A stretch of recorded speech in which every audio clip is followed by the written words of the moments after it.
And we are a go. Sorry, back again for what, third time today. um this time I'm probably going to be online for a little bit a longer of a stretch. So this is part two. We're getting back into Smosh videos. We're watching reading Reddit stories, talking about some breakups and brush offs. Some pretty interesting tales have been spoken already. We're catching in right on the tail second half of it after their in video ads. Oh, look at that, they fixed it. Okay, something about a restart just made it a little bit better. So we're gonna jump back into it. Just gonna be, like I said earlier, grinding out some levels, try and grind out some weapon levels as well. Just trying to unlock a bunch of stuff so that way when we go into zombies we can, you know, really kind of set ourselves up for success. I've already gotten my 3 operators loaded with at least a medium pack, a 2-plate vest, and a gas mask. Got some perks already kind of like in the bag. So just gonna, like I said, unlock some stuff, and then we'll probably jump into some zombies a little later, depending on how I'm feeling. The multiplayer has been playing pretty darn smooth. I like the way it is, especially compared to the way Modern Warfare 2 felt. This one just feels a little bit more fluid to me. I don't know, maybe it's also because I'm wearing the lightweight infantry vest, lightweight boots. That's really helping with the movement, but yeah, it seems so smooth right now. Watch the objectives. Set up This at security. any time for no extra charges. pitreddit.com. This one's gonna be good. It's from Am I the Asshole and was reposted on Am I the Devil, the place where all the worst ones go. Oh yeah. Yeah, it is. Apparently, I've heard that these people should break up, is what I'm hearing. Okay. I'll be the judge of that. That's usually the consensus on all of these. Usually. Am I the asshole for asking my wife to think about the long-term implications of her birth plan? Throwaway because my friends know my main. I know dudes get ripped in here for posting their opinions about birth, but I think this is an important opportunity for my wife, and I'm posting because I believe the situation is nuanced and she's not hearing me out. This is a 34-year-old man. My wife, Beth, 28, is 33 weeks pregnant. We're both very ready for this baby to come. My mom is super hands-on with my entire family. My 2 brothers' wives are very close with her, but Beth has just never really clicked the way the other 2 did. I'd be lying if I said it didn't bother me that my wife seems disinterested in getting closer with my mom and my sister-in-laws. Bro, For all defuse 5 it. of the birds of my sister-in-laws, my mom's 3 birds, they were all unmedicated. It is clearly a Stop point of playing pride for around. all of them at having done it naturally. My mom said she chose to do it because she didn't want me and my brothers born doped Good up, and she Lord. wanted to experience the full spectrum of becoming a mother. Beth, on the other hand, is very fearful of birth and has talked to our doctor about being medicated. I didn't love the idea of the mother of my child being loopy and out of it at such a critical moment, but those concerns fell on deaf ears when I raised them. I felt very excluded during the discussion around pain management, and neither Beth nor our doctor were receptive to my ideas. My mom was asking me about our birth plan today, and I don't know why I did this, but I just sort of panicked and told her that Beth was going for it the all-natural way, like she and my sister-in-laws have. To say my mom freaked out with happiness is an understatement. She was thrilled that Beth was open to experiencing the full range of motherhood, and this might sound crazy, but I think if Beth shared this rite of passage with my mom and sister-in-laws, they might finally gel. I told Beth about my slip-up to see if she'd be open to changing her mind, given how this could serve as a critical bonding experience for them to share, and she lost her mind, Mother effer. yelling about how she wasn't going to compete with my mom and sister-in-laws during her birth. She emphasized that it was her birth again and again, which I don't think is fair because it will be an experience we both go through. just off. differently. I was just trying to get her to see that there was an opportunity for her to create some sisterhood with the women of my family. I wasn't dictating or even pressuring her. I just thought she would want to know how happy it made my mom. She told me she didn't give a f about sisterhood, which was very intense because Beth does not swear. I wasn't trying It's almost like this is important to her. I wasn't trying to upset her. I just think she would be wise to see the potential long-term implications of not having this shared experience with my mom and sister-in-laws. But Beth has been furious to the point of not speaking to me for several days, and I'm starting to wonder if I'm in the wrong, even if I was trying to help. Am I the asshole? You know, it's almost like, you know, maybe having the child would be something that they could bond over, not the pain of having one. Yeah. I don't understand Right. like why he thinks that like the pain is necessary. Well, for his bond. he's getting ripped open too. I know. The poor guy, he has to suffer so much. Babe, listen. Beth, sit down. Don't swear. Please don't swear. I know that you're going through a lot, but I want you to know, like, my emotional is getting Getting wrecked. Just kidding. My emotional. You're just getting my paid. emotional He's like, I'm doing it the natural way. Yeah. We are pregnant. You know, We what's are- interesting though, right, we something are I just want having to point this out, like, baby. this isn't the first time in Reddit stories that a family has a tradition that is just kind of Search and destroy. confusing for me. And I mean, Yeah. it's so odd Place the that it's a charge. family Detonate the tradition target. being put on in-laws who are not connected to this family outside of their relationship with Yeah. with someone in the family. So it's like the wife test one. Right. Do you remember that? Where it's like, Yeah. well, this is a tradition my family has. It's like, well, cool. I'm not technically Yeah. like. That's their tradition. That's fine, Yeah. but And when it gets down to the nitty-gritty, bodily autonomy, my guy, like her body, her pregnancy, her birth, I also I'm a little hung up on the mom is like fixated on the idea of this baby being loopy and like the mom is like, oh my god, that's such a big deal. Like the baby's not gonna remember that. Also, like, what even is like natural birth?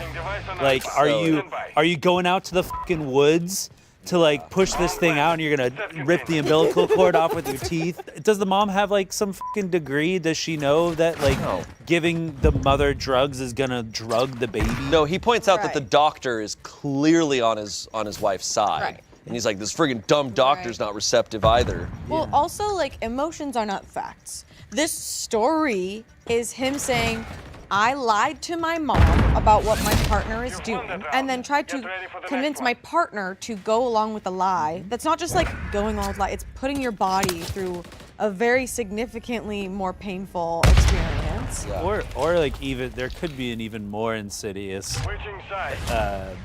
intention here where he told the mom she was going to do it naturally so that they can both gang up on her and be like, Right. You're going to be natural, right? It's going to be natural, right?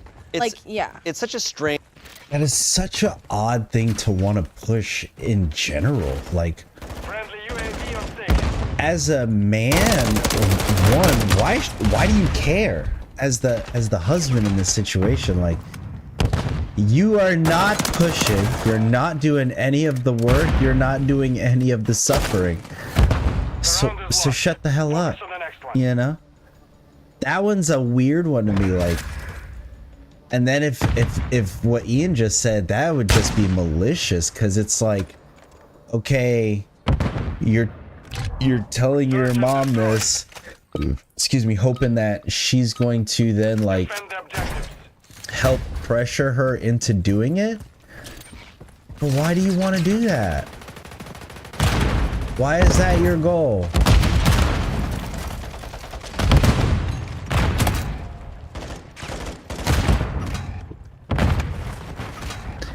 Pew pew. I don't know, like, if there was like some kind of health reason or something of that nature, and that's the reason why you were wanting this natural birth, okay, but for some kind of nonsense, quote unquote, bonding, nah, Bobby, bump that. He keeps saying like feeling the full range of motherhood. Yeah. It's just a lot What of is that? weird. An epidural or whatever you What does he need in know a about the pregnancy full does range not of motherhood? invalidate the experience at all. Like, you are still very much a mother if you have a C-section, if you get the epidural, like if you How have a did he not see? surrogate, that is still your baby. Obviously, the situation is different with surrogate, but like, you're a mother no matter what. Like, that is your baby. She could have lied and said, yeah, all natural, babe. I'm gonna be all natural, and then she had the epidural. Like, what's the good in that portion? It's. I The don't know, mom's not I going to feel be in like I there hear people during the talk a lot pushing about, time. Switching sides. So like she'll motherhood never and know. parenting, and they just refer to like that first like Search and destroy.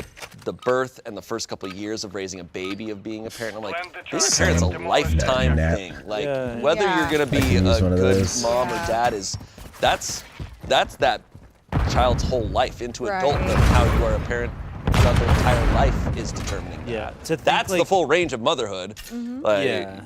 To say like, oh, you have to have pain during, you have to like go through this like traumatic, like horrible pain in order to like bond with other women on motherhood. How did he know? No. That's It's so crazy. strange. Like, No, yeah. so much. There's so much before and after the actual like event that like women have to deal with. I feel So it's like, and this is probably a little bit of a spicy take, where like I feel like people put Spicy so take. much on the pregnancy and having Oh, a bud. baby, and Oh, bud. then like postpartum depression is really tough. And it's like it's Oh, like bud, put what? too much pressure on women in a lot of those situations, and yeah, it's not just having a baby. You are raising a human. Final That is a blip in the situation. And also, I'm pretty sure there's a scientific fact of like women tend to forget like the physical pain, like their body does not remember how painful it was to give birth, because in like when a species is reproducing, they don't want your body to remember the pain because they want you to keep reproducing. What I will also say is like I think this also falls in line with a lot of people. Place the charge. I didn't know that. Kind of this whole thought where we forget that we're in a modern society where we've like kind of like childbirth is super dangerous, and I think they have this thought of like, yeah, it's like you go about it naturally and everything's gonna work out because that's nature. It's like, no, Yeah. naturally women fucking died a lot Yeah, no. in childbirth historically. This mom is fixated on the idea of all of this. It's like, I wish I was born in another time. It's like, well, if you were born in another time, you might have died No before you were born. fucking So, way. Well, a Krispy Kreme donut would have killed you. Like that's the reality. Hearing Despacito would have blown your mind Yeah. open. So I think we know how the comments are gonna go here. You're the asshole. Your complete and utter selfishness is so overwhelming that I had to take a break while reading this post. You and your wife will be experiencing this birth differently because you'll be sitting on your judgmental ass while your wife's body is forever transformed. You are a full partner in parenting, but regardless of what mommy told you, the hours you spend laboring aren't even close to the full range of motherhood, so take a seat. OP responded, I appreciate that we will have very different roles and experiences of the birth. All I meant was I'm seeing the holistic experience as something we create together because we made this child together and will love this child together. Certainly we have different roles in the process. She's more the quarterback and I'm more the coach. So I know You So I know you did. Yeah, you're more like the recruiter. You were the Someone's been recruiter. watching You a lot of asked Red for- Pill and then that's it. content. She did everything So else. I know she's the one working while I'm the one strategizing. Oh God! Wow. Holy shit! Stop. There's already enough like That just got so cringy. objectification in football. Like these guys are just stats and numbers that are being subjected to concussions all the time. You're not the f***ing coach of your wife. For football fans, he's the Urban Meyer of dad coaches. Someone's gonna get it. He's a really shitty coach. Okay. You're the asshole. This is akin to her saying you should go through major surgery without any anesthesia. She is giving birth, not you. You are not equal partners in this. You are a spectator while she is doing all of the work. So you get zero say in how she chooses to do it. At this point, you should consider yourself lucky if she allows you to be in the hospital room at all. OP responded. By the way, that earlier one, negative minus 690 downvotes. DOP's. OP's Reply. response. Hilarious. OP responded to this comment, I don't think that's an accurate analogy. Women have been giving birth for thousands of years unmedicated. Pain management for surgery accounts How for did that something dude end up unnatural last occurring, one i.e. alive cutting all of a open a sudden? chest cavity. I know she's the one doing the work. I just feel like we are better off approaching as a team effort, so we should be aligned. 3,121 downvotes. Yeah. That's some of the most downvotes I think I've ever seen. Women were Thousands. burned at the God. stake because we thought they were witches. They should be able to handle pain. I'm not a historian. I think a historian would say Bro. that is actually incorrect. Yes. For thousands of years, they were finding ways to probably. Yeah, they probably like gave women like brandy, like Yeah. they did all sorts. Dude, they were doing way worse stuff. They would stick their thumb in the whiskey bottle and put the thumb in the baby's mouth. Like shit was different then. I think like this is, and I also don't agree with the take like we shouldn't let stupid people reproduce, but like this is what happens when stupid people say shit online that it's just like you literally have like no idea Yeah. like what a What you just traditional said. birth is and like the dangers that come Yeah. with it. You have this, like we said You just already, said the words. romanticized idea Thank of like you. a natural birth. It's also very But we clear are that his all kids are dumber going for to having hearing. I know it already. He's like, I'm going to prom too. I'm going to prom just as much as you are, son.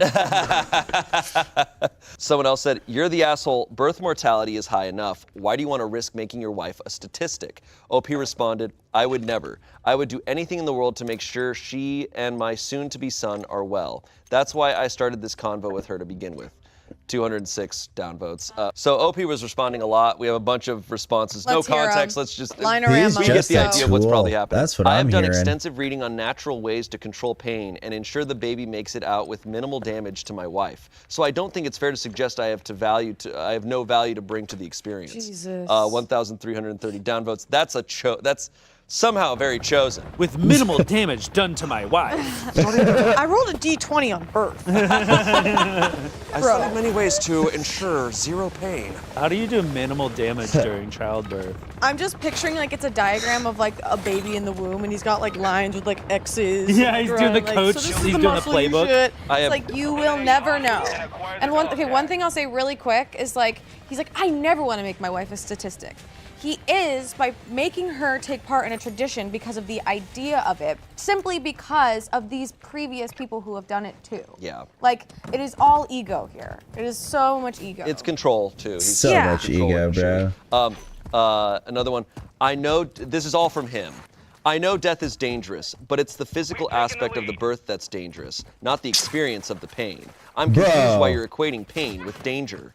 What a 1,919 downvotes. frickin' She is the patient, but so is my child. Doesn't that at least give me a 50% say? No, 50%. not on This guy that. is wild. Baby has more say than you do. I have definitely done Not the on homework. that. I feel like I could deliver this baby myself at this point. Oh, well. God.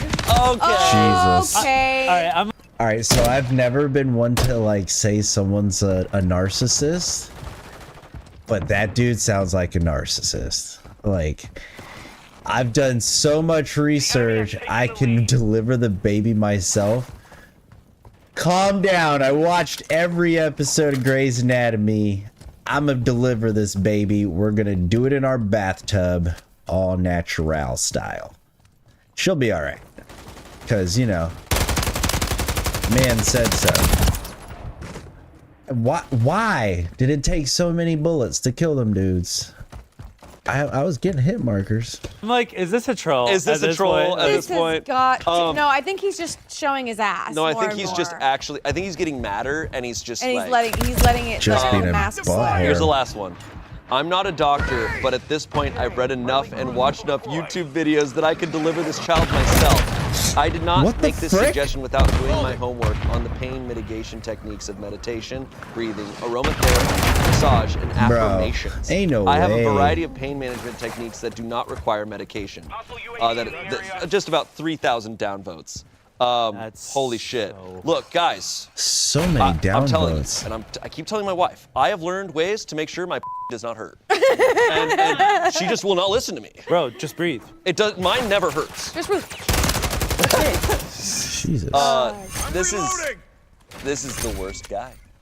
I would agree with It's up there. that. It's He's definitely, up It's there. definitely up It's there. definitely leaderboard for sure. Yeah, this is up there. It got worse. He The Somehow. mask slipped like as he started rapid fire replying to people. Like He Also, showed his like, ass. This guy's 34. That's true. He's set in his ways. Oh, Dude, do you know Right. how many? Do you know how Yeah. many pictures of He's the a like of the permanent diagram douche. of the vagina he probably looked at before he had sex for the first time, and he's like, I will know where the clitoris is. Moving on from that guy. Please. Am I? Yeah. Am I the asshole for with breaking up haste. with my boyfriend over the Barbie movie? Oh God. Let's go! We know it. Angela, Amanda, I hope you're watching this. We know it had to happen out there. Fire! I literally don't know what to do right now, and I feel so helpless turning to Reddit for advice/validation. But 3 days ago, my boyfriend and I went to go see the Barbie movie. This is I've been gonna be really rough. excited because I'm a huge Greta Gerwig fan, and my boyfriend likes Ryan Reynolds. Okay, I think that's a typo. I don't think that they actually think Ryan Reynolds is in the movie. I think she meant to say Ryan Gosling. yeah. Okay, but that is a funny. I hope that was a Mid-movie, typo. you're just like, He's like, I'm just Ken. Great. Where's Deadpool? Other than him being in the movie, my boyfriend didn't know anything else about it. I, on the other hand, was aware of its feminist themes and was secretly hoping my boyfriend would get the message. Over the duration of the movie, I could tell he was getting more and more uncomfortable/upset, and I was getting really sad, both from the movie and his reaction, and I knew we would end up having a conversation about it afterwards. He didn't talk to me until we got in the car. He then told me that he was really offended by the movie and said that it was the kind of thing I should have watched with my girlfriends and not him. I understood where he was coming from, but I'm not going to even start explaining why I disagreed. We have been having problems with his weird comments about women, the LGBTQ community, and other stuff. He would deem it bitch shit. Wow. Yeah, dude. Wow. Yeah, dude. Fist. Where's the red pill? Fist. I almost wish I had a sound clip of that dude from whatever. Fist. This guy is like, oh God, I want to run that back. Comments about women, the LGBTQ community, and other stuff. He would deem it bitch shit. Yeah, dude. Yeah, dude. I feel like, why wasn't that the line for you? like, Shit. Oh, this dude's if dude's he's- red pilled. If he's saying, oh, this guy's Super red so pill. hard. Okay. Maybe it was a Super long red time pill. coming, but this was the straw that broke the camel's back. I was tired of having to always deal with his attitude and disrespect, and was also maybe on this girl power high. So I told him it was over. The complicated part is this: he lived with me. He has been in between serving jobs, and since he was my freaking boyfriend, I let him move in with me 6 months ago. Living with him is a whole other story, but I couldn't take it anymore, and I had him leave my apartment the next day. I stayed at my friend's house while he packed up his stuff. He said he understood and that he didn't want to live with me another second anyways. I assumed he had a place to go, but apparently he didn't. His brother called me a few hours ago saying he's MIA. His friends Oh, are blowing boy. up my phone saying the same thing. I feel like this is all my fault. No one has heard from him in 24 hours. Oh, I well. did think it was weird when I came home and all the food in the fridge was gone. All the batteries in our electronics drawers were gone. He took my phone charger and half the blankets. I know now he did not in fact have anywhere to go, or a car. He had been using mine since his engine busted last month. The worst part is we still have his location, and it's saying he is 2 states away. I don't know how he got Wow. there. I can't believe this is all because Greyhound? of the freaking Barbie movie. Okay. That's There's a something lot. really funny about like he does what like every That like is a lot. what like children do. Where like I'm running away from home. No, he's being and he Ken. like, but he's like, oh, is that what Ken does? I Yeah, haven't so seen it. Ian unfortunately has not I seen have the not- Barbie I movie haven't seen- at this point. In my defense, I also haven't seen Oppenheimer. So- Okay. Yeah, polar opposites. Also, I don't watch that bitch shit. So No. he's Yes. literally being Ken. He's having a Ken moment, Right. and that's very clear to me.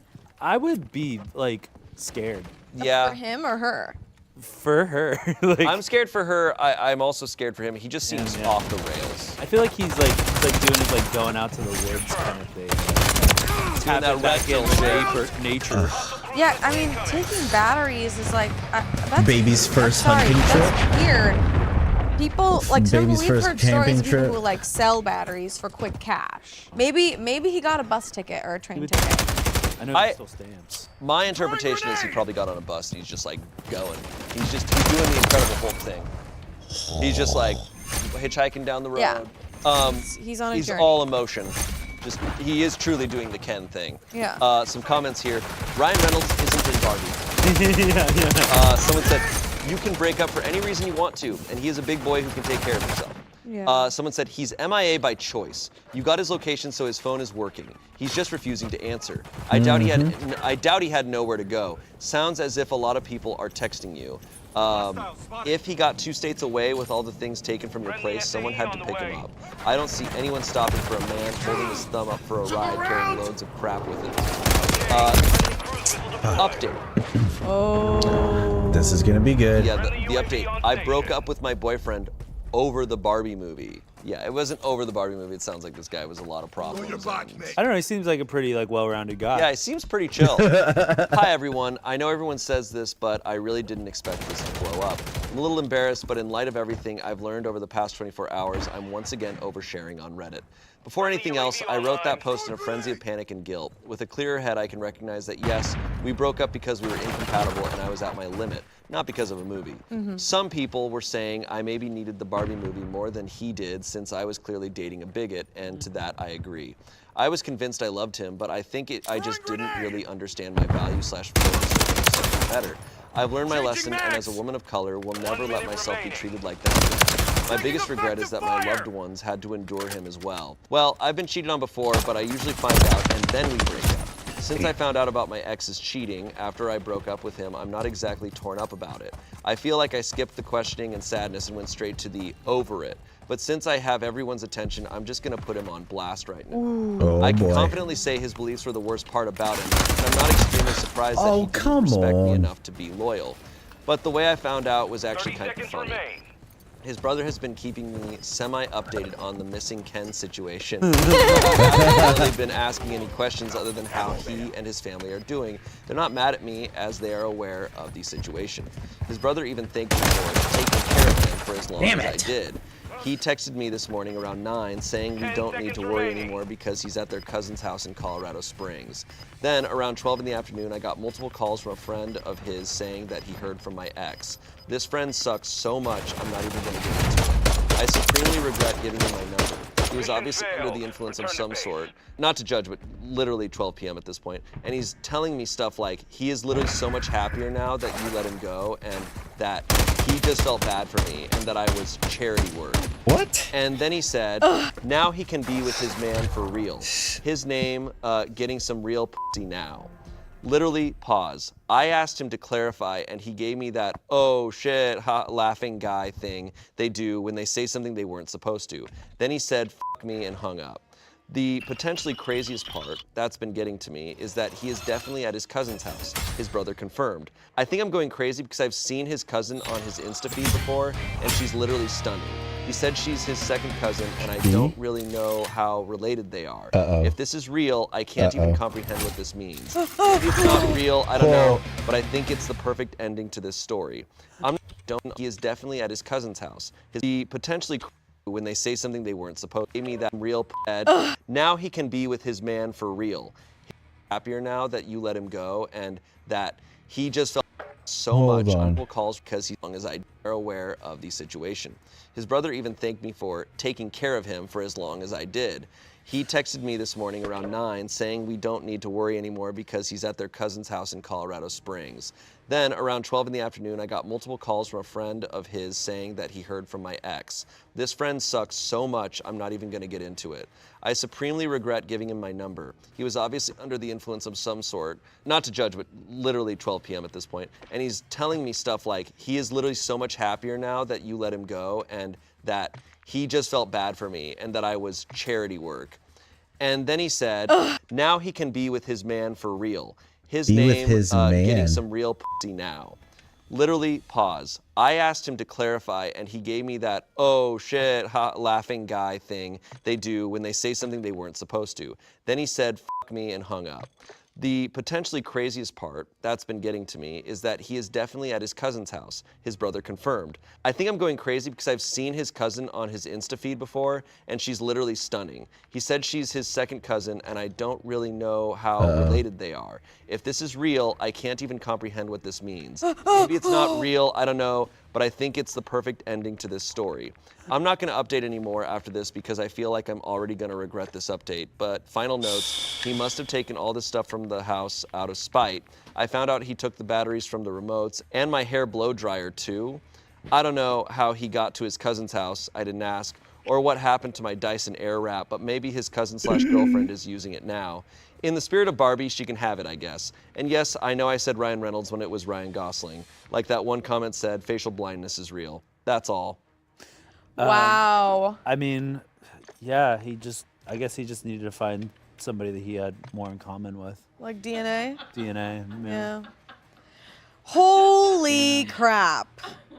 Wow. That is, I don't think that's an epic Ken moment, because Ken would not his cousin. No, yeah, this guy's worse than Ken. Top comment.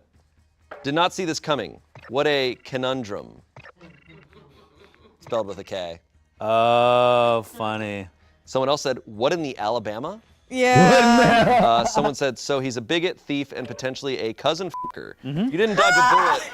You dodged a cannonball. Yeah. A cannonball. A cannonball. Someone said, girl, you better file a police report over that Dyson. Those things are $600. Yeah.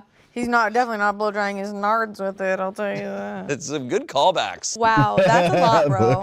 Yeah, I truly think it's actually an insult to Ken to compare this guy to Ken. Yeah. Yeah. Not Ken is naive, but he's not. no.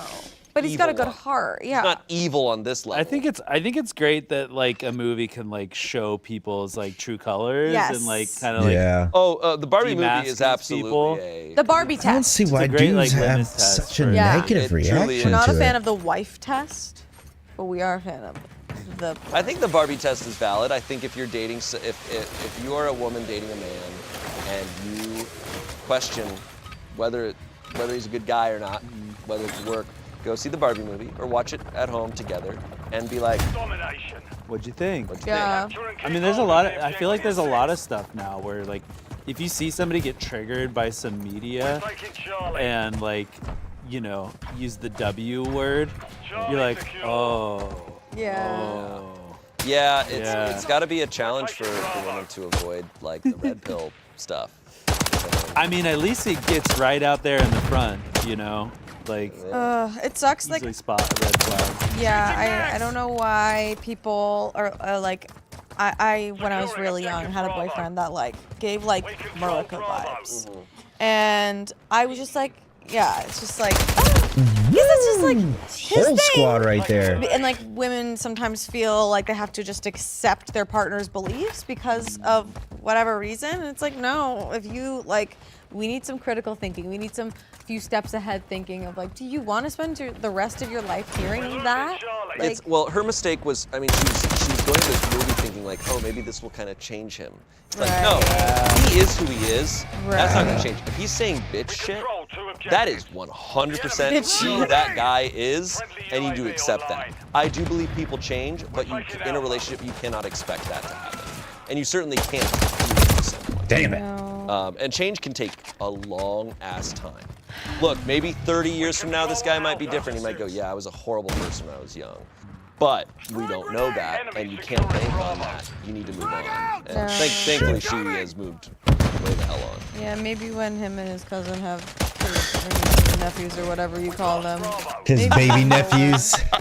Would Little Women have been a better Greta Gerwig movie for her to send him to, or would that have been one? She would have figured it out quicker, probably. All right, last story. Okay. This one's a little lighter than these previous ones. Today I fucked up by accepting an invitation to a concert. This morning a cute girl invited me to a concert saying, my brother and I have an extra ticket to this concert tonight. I have hung out with them a few times and I've been meaning to ask her out, so I was totally on board. That being said, I don't like the band or even the genre of music, but it was worth it to hang out with her for several hours. I talked to the brother to confirm details and we decided to carpool. My hands look so since funny. the venue was 2 hours away. When he picked me up, there was only him and a random dude I didn't know in the car. Turns out she had a date elsewhere tonight and was trying to get someone to take her ticket. And I didn't find this out until I was too late to bail without being an asshole. No. TLDR, spent 12 hours going to a concert of a band I don't like for a girl because she pawned her ticket off on me so she was free to go on a date. Her brother was chill though. Edit. For those asking, the brother and I are both straight. Sorry to disappoint. It was a country concert. Jelly roll. Jelly roll. Jelly roll. Sounds like it'd be like country rap. Yeah, look, this is light. This shit happens. If the phrasing Of is course. what she said of my brother and I have an extra ticket to this concert tonight, then he definitely assumed he was going with her and him. Yeah. Yeah. That sucks for him. But she also probably doesn't know that he's into her. I mean, the way she queued it up just sounded dishonest. Cause like Angela sometimes has extra tickets to stuff, but she's very clear, like, hey, these are my friends or whoever's tickets. Do you want them to take somebody else? Like, you got to be clear on those plans. That's true. I don't think there's anything wrong with like not being a fan of the music and wanting to go to something because you're interested in this person's interests and you are interested in them.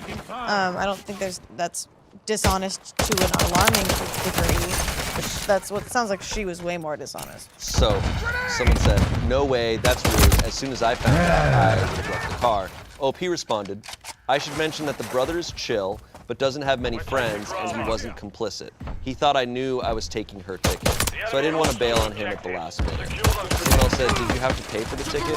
He said, luckily no, it only cost me like Saturday. Someone said, is the brother single? Totally thought it was going to turn out that it was the brother that had a crush on him. And then someone else said, who is to say that that still isn't the case? I think OP's kind of a chill dude. Like, he seems like really he nice. seems like a nice guy. OP's like, you hanging know out what? with this girl and her brother. I'm like, I kind of love that. Yeah. Yeah. That's too bad. I mean, especially to get switcherooed and then also find out that she did that to go on a date with somebody else. Yeah. pretty rough. That's like the Pretty devastating. yeah. Crash and that burn. hurts. Rough. Hurts.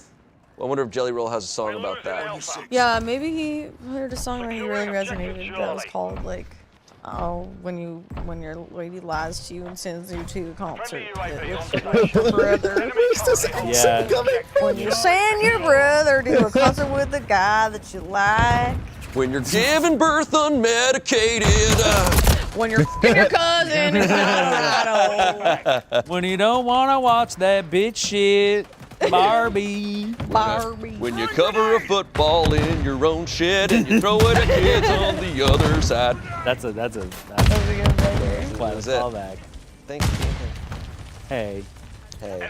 thank you. Hey, flannel boys. Look, by the time Flannels. Oh, We come on. flannels stick together. this comes out, you need to watch the Barbie movie. Flannel family. I want to see the Barbie I wish I movie. had my flannel on right now. But like right now, it's like available, but you have to buy it. You can't rent it. Ian, you watched Twitches Excuse me. before you watched the Barbie movie.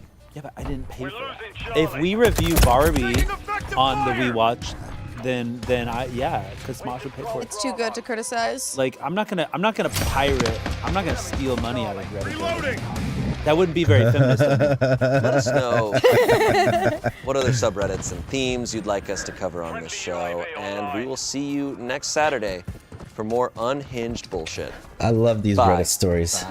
Thank you, Smosh. I'll give you guys your like real fast. Thank you. Appreciate you. And then we're gonna follow up with my good friend Mr. Ballin here. Oh, I love a good Mr. Ballin story. Let's see what we got today. Something sinister is guarding this cursed gold. In the middle of the desert in Arizona, it's called the Superstition Mountains. And for decades, Why adventurers does he have been sound so going low? into these mountains to try to find a secret treasure.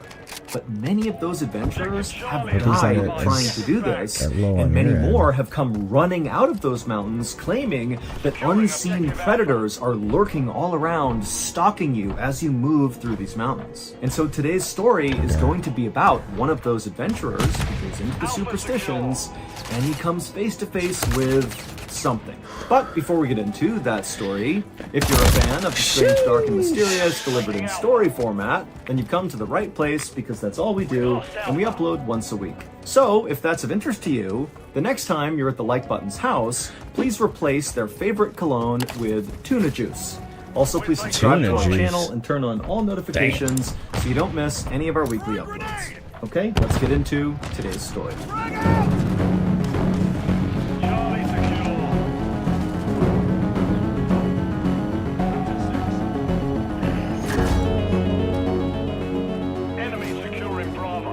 Late on the afternoon of June 14th, 1931, a 59-year-old man named Dr. Adolf Ruth climbed off his donkey that he'd been riding on for hours through the Superstition Mountains in Arizona. Once he was off the animal, the doctor shook his legs to work out the cramps, and then he just took in the scenery all around him, and as he did, he smiled.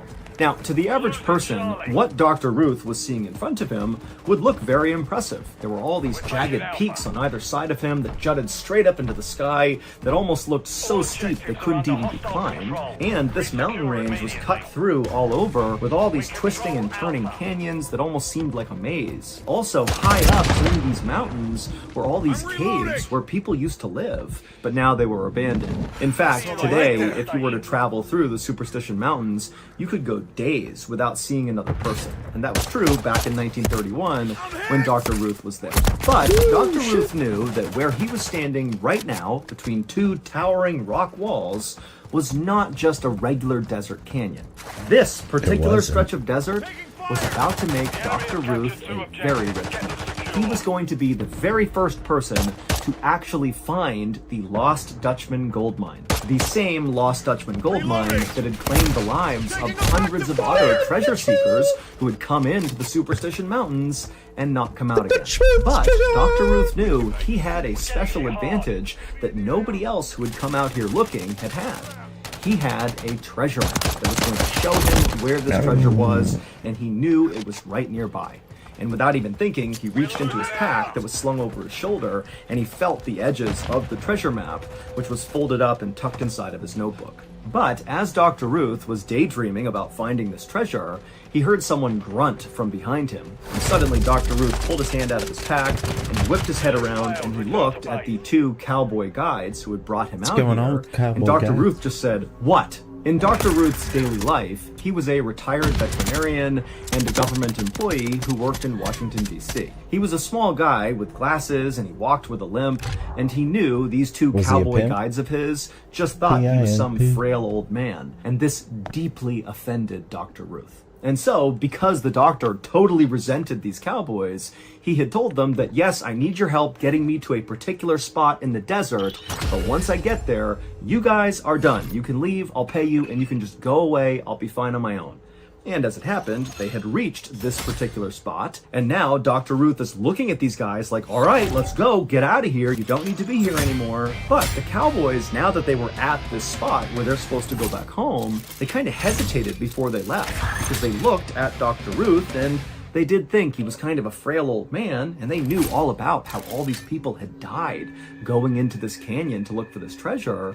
And so the cowboy who had kind of cleared his throat and made a noise to get Dr. Ruth to turn around, he chimed in and said, you know, doctor, I don't know if this is a good idea for you to go in there on your own. And Dr. Ruth, again, is super offended, and he just says to the cowboy, I'm fine, just go. I'm gonna set up camp, I'm good, get out of here. And then Dr. Ruth pulled out his wallet, he handed some money to the cowboys. The cowboys took the money, they looked at each other and just kind of shrugged, and then the cowboys turned around and began galloping away. And as they did, Dr. Ruth was standing there feeling kind of proud of himself for getting rid of these guys. But as they kind of faded into the distance, Dr. Ruth turned back around and he looked out at the landscape. And suddenly, now that he was actually all alone, a lot of his bravery was now gone. Now he was feeling maybe a little apprehensive. But Dr. Ruth reminded himself that he knew what he was doing. He was not a frail old man, despite the way he looked. He could handle himself, and he certainly knew this area well. He had a map, in and out, he would get that treasure. Because he knows everything. Rich and famous. And so, with that in mind, Dr. Ruth grabbed his things off the ground, he hopped back on his donkey, and he began slowly marching his way deeper into the canyon. A little while later, as the sun was starting to set, Dr. Ruth decided it was time to stop, and so he stopped his donkey, he hopped off, he found a clearing by the side of the trail, and he began setting up his campsite. And then finally, once the canvas tent was all set up and his campsite was good to go, Dr. Ruth started a small fire, and then he rolled a small boulder in front of the fire, and he sat down on it, and then he reached into his pack, and he pulled out that notebook, and from inside the notebook, he pulled out the old fragile treasure map.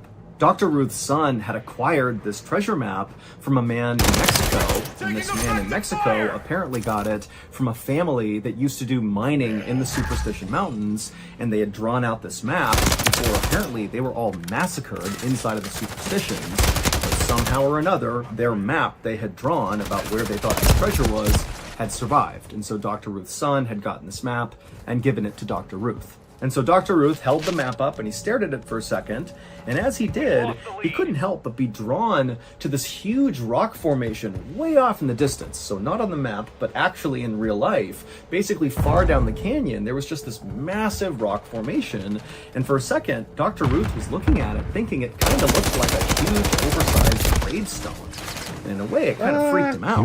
But he looked back at the map and he realized there actually was a drawing on this map that clearly represented this big rock formation. And on the map, it had an arrow pointing to this little drawing, and it said this thing, this big rock formation, was called Weaver's Needle. And according to the map, apparently the treasure was right near Weaver's Needle. And so Dr. Ruth was like, great, tomorrow I'll head straight for Weaver's Needle, I'll find the treasure, and I'll be rich and famous. And on that note, Dr. Ruth folded the map up, he tucked it back into his notebook, put it back in his pack, and then he took his beans and meat off the fire and he began to eat. And as he did, he whistled periodically to fill the silence that was filling the entire canyon. Come on now. Gotta get it together. Back when I first started Mr. Ballin, so early 2020, I was doing all my work out of this room in the back of my house in Pennsylvania. That was basically like the room heat up, but that way full-blown.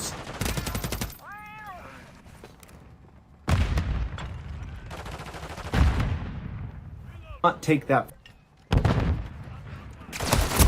Stories about vampires and demons and the occult, and now Rodney Barnes and Ballin Studios are partnering up to make a brand new show hosted by the iconic Rodney Barnes. The show is called Run Fool, and the trailer has already been released. So please, right now, go to wherever you get your podcasts and look up Run Fool and listen to the trailer and get ready for us to drop the first couple of episodes. And those first 2 episodes of Run Fool will drop on Tuesday, November 14th, and then every Tuesday there on out, you will get this theme called Run Fool. But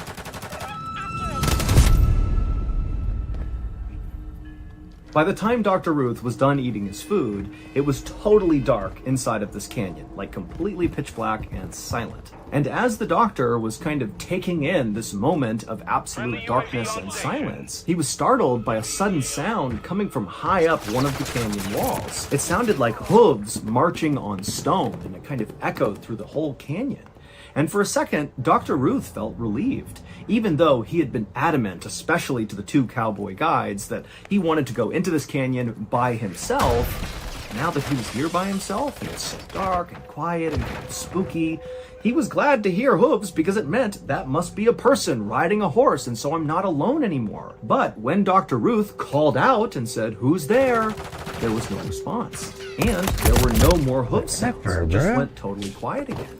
And then, from all over the canyon, all Dr. Ruth heard was the yipping and howling of coyotes everywhere. By this point, Dr. Ruth couldn't help it. He felt terrified. And suddenly, all he was thinking about were all the stories he had heard about unseen predators lurking in the shadows, stalking people who come into this canyon.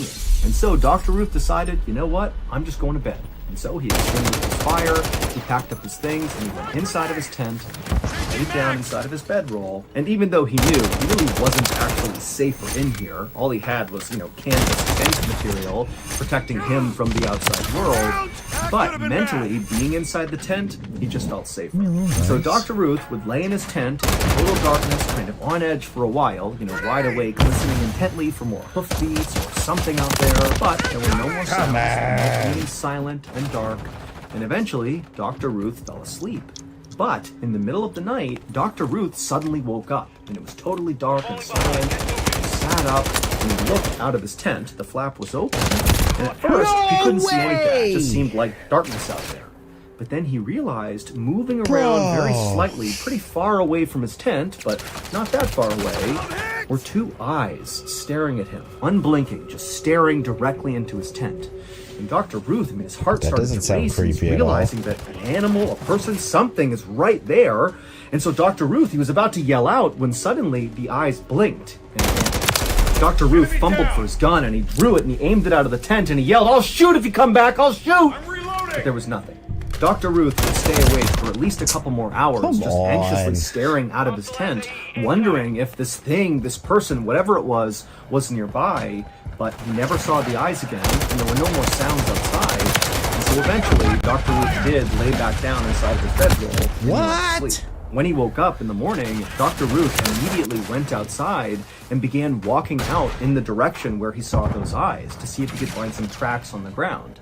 In his head, he was hoping he would find a bunch of coyote tracks, and that would explain, what these eyes were, even though in the back of his head, he was thinking that didn't look like a coyote. And so, as Dr. Ruth began God walking dang in it. that direction, he did begin to see loads of coyote tracks all over the place. And so he's thinking, there it is. It was a coyote. My brain's just playing tricks on me. But he got maybe 15 or 20 feet away from his tent, and he noticed there was another set of tracks that were not coyote tracks. They were human tracks, or what appeared to be human tracks, like barefoot feet tracks, except the size of them were really small, like a child's foot. Now, Dr. Ruth was a really small guy and wore a men's size 6, so he had very small feet. And for a second, Dr. Ruth thought, oh, maybe these are my footprints. But he was like, I wasn't over here, and I wasn't walking around barefoot. So whose tracks were these? And then, making it worse, Dr. Ruth noticed these little prints, these little human-looking prints. They walked all the way over to the side of his tent, and they appeared to circle his tent over and over again. But then the prints didn't wander off and disappear. It's almost like the prints just continued in a circle, and then whatever this was making the prints just stopped where it was and vanished. At this point, Dr. Ruth was That's terrified, weird. and he decided, let's just go towards Weaver's Needle, let's find this treasure, and get out of here. And so he rushed back to his tent, he gathered up his things, he hopped back on his donkey, and he began heading towards Weaver's Needle, the thing that looked like a big gravestone. After riding for a couple of hours, Dr. Ruth was close enough to this huge formation that he was actually inside of the shadow cast by this Weaver's Needle. on, And when Dr. dude. Ruth consulted his map, he saw that where the treasure was supposedly located was actually within the shadow of Weaver's Needle, and so he knew he was close. And so Dr. Ruth continued following the map as best he could. He turned this corner behind a rock formation, and then right up ahead, he saw this big wall of cacti that all had these axe heads lodged into their flesh, like someone had taken an axe and smacked the axe head in and then broken off the handle, but like dozens of times. And so Dr. Ruth stopped, and he's looking at these cacti, and then he looked at the map, and he realized on the map was actually a drawing that kind of resembled these cacti with the axes in them. And so he's thinking, oh my goodness, this map is accurate. I've found another landmark. I must be near the treasure. And so now all he had to do was kind of back up and orient this cacti with the axe heads in it, with Weaver's Needle and its shadow. And if it just oriented correctly, he would know exactly where to go. And after backing up and moving the map around a couple of times, he finally had it totally oriented. Fudge. And he realized there was a path straight up ahead that would go right to the base of Weaver's Needle. And he thought, that's it. That's where I dig. There's the treasure. And so, feeling excited, Dr. Ruth hopped off the donkey, he grabbed his pickaxe, and he began moving in the direction of where he was going to dig. But before he got there, he heard something behind him. He turned to look, but by the time he saw whatever was behind him, it was already too late. An explosion rang out, and then everything went dark. 10 days later, those talking two about? cowboy guides who had brought Dr. Ruth into the Superstition Mountains, they came back out to check on him, to make sure he was okay. And they found his campsite, and it was abandoned. And they searched the entire area, all the way down to Weaver's Needle and back, and there was no trace of Dr. Ruth. Over the next 45 days, a much larger search party was launched in this area to try to find Dr. Ruth, but at the end of those 45 days, there still was no sign of Dr. Ruth, and so the search was called off, and it was assumed that Dr. Ruth was dead. 3.5 months after that big search ended, so in December of 1931, another set of explorers were in the Superstition Mountains Please don't let it be near me. Weaver's Needle, the big gravestone-looking rock formation, and they would discover a human skull on the ground. It was Dr. Ruth's skull, and it had 2 gaping holes in the side of it. A month after that, another set of explorers who were in the Superstition Mountains would find the rest of Dr. Ruth's skeleton located approximately 1 mile away from where his head had been found. But while the discovery of Dr. Ruth's body did provide some closure for his family, it actually only deepened the mystery of what the heck is going on in the Superstition Mountains. Because, one, despite the fact that Dr. Ruth's skull had been found with 2 holes in it, and the fact that his skull was found 1 mile away from the rest of his skeleton, authorities who investigated his death quickly said Dr. Ruth died of natural causes, and they closed the case. And the second weird thing that only deepened the mystery was when they were searching Dr. Ruth's campsite, they would find his checkbook. And inside of his checkbook, there was all this writing that was clearly from Dr. Ruth, writing his checks. And then towards the back of this book, there was a relatively fresh-looking message, and the handwriting looked totally different than Dr. Ruth's handwriting, that just said, Veni, Vidi, Vici, which in Latin means, I came, I saw, I conquered. Now, we don't know who wrote the Bro, I remember those words from Doug. The cartoon Doug, like, do do do do do do. Bro, there was an episode where he becomes like a magician dude or whatever, and that was his magic phrase. Veni Vidi Vici. Yo. This message, Latin handwriting, that just said Veni Vidi Vici, which in Latin means I came, I saw, I conquered. Now, we don't know who wrote this message, but the running theory is whoever very likely killed Dr. Ruth wrote this note inside of his checkbook, but we don't know why they wrote this note. Now, eventually, people began to think that because of this note that was in his checkbook, that suggests that maybe Dr. Ruth really was on the precipice of actually finally finding this treasure, and maybe the stories were right about the Superstition Mountains, that something lurks in the canyon protecting this treasure, and when it saw Dr. Ruth was about to take the treasure, this thing killed Dr. Ruth to stop him, i.e. they came, saw, and conquered Dr. Ruth. Also, adding to the strangeness of this entire story, in 1945, so 13 years after Dr. Ruth's skeleton was discovered, an adventurer named Barry Storm published a book about his journey to try to figure out what actually happened to Dr. Ruth. And he would say in this book that when he went into the Superstition Mountains, somebody started firing a gun at him from off in the distance, and after taking cover and looking, he couldn't see anybody. And then when he began taking steps farther into the canyon to continue to explore, the shots rang out again. And so Barry Storm ultimately fled the Superstition Mountains, and he would tell people that whoever was out there shooting at him, it seemed like they were shooting warning shots at him. Like, if you come any closer, I'll kill you. To this day, no one has ever actually found any hidden treasure in the Superstition Mountains, but about 9,000 people will go out there looking for the treasure every year. Veni Vidi Vici. During the late 1970s, the inhabitants of Scotland's largest city were subjected to a series of terrifying encounters with a hideous nocturnal entity, whose incessant twitching and That's a little crazy that just triggered that memory there for me. It's not something you would have expected to hear, I feel like. Oh, man. So now that that's over with, there was a few videos I had.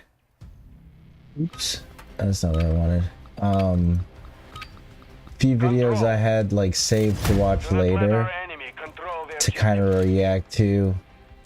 This is one. Friends, right? We're generally like. This is one I really wanted to watch because, all right, Brittany Venti. All I'm gonna say is I know she's a YouTuber streamer. She has made. I think she would be considered tradwife. Maybe. Tradcon, whatever. They're taking B. Grenade out! Grenade out! But Contact on all fronts. Maintain the perimeter.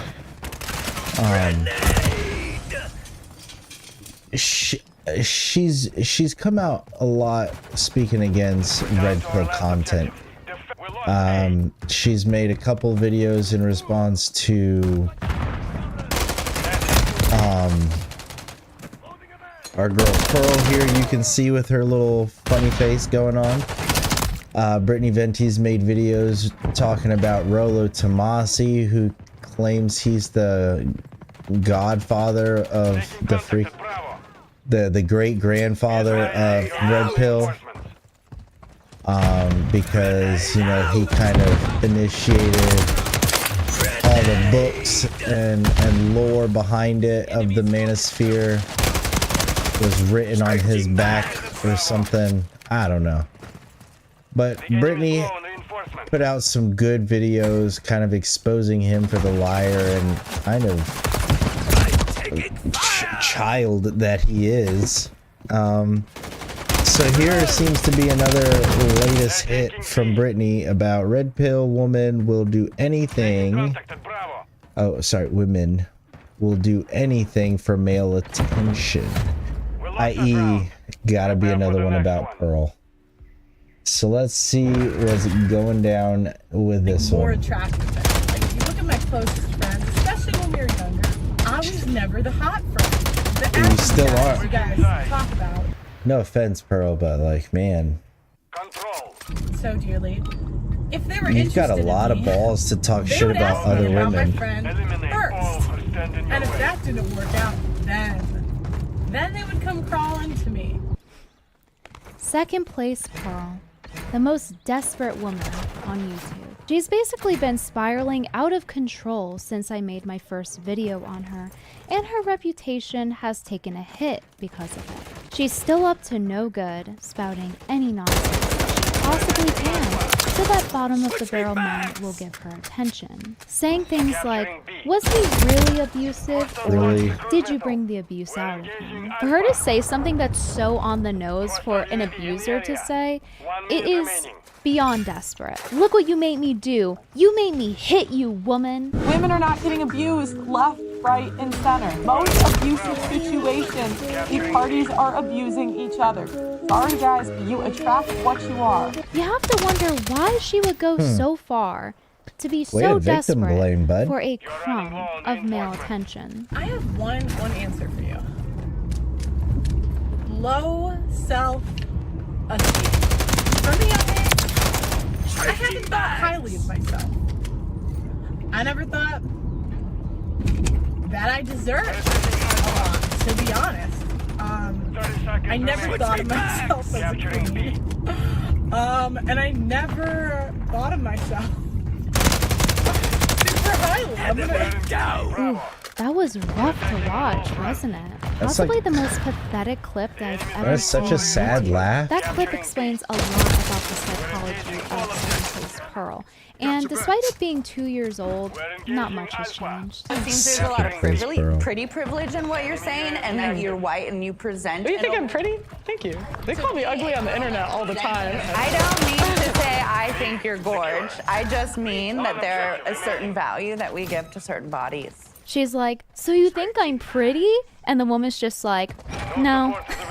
I don't mean to say I think you're gorge. I love how Pearl is scraping the bowl for just remnants of a compliment. Like, imagine fishing for a compliment and then getting shut down like this. It's so embarrassing. Her insecurities are still very much alive and well, and Very much they have alive. caused her to act completely unhinged, especially on Twitter, where she regularly deletes golden nuggets like this. 16-year-old chicks are... Wait, I should say in the Pearl voice. 16-year-old chicks are hotter than 26-year-old chicks. Like, I don't know. Why would you say She can that? literally change the way that she presents herself. She is choosing to have these inflections that make her sound like she's 300 pounds. She's so desperate for male attention that she's resorted to speaking this way about underage girls to her audience of grown men on her Twitter. She also resorts That's to gross. insulting random women's looks for committing the cardinal sin of letting time pass. She says 35-year-old women are uglier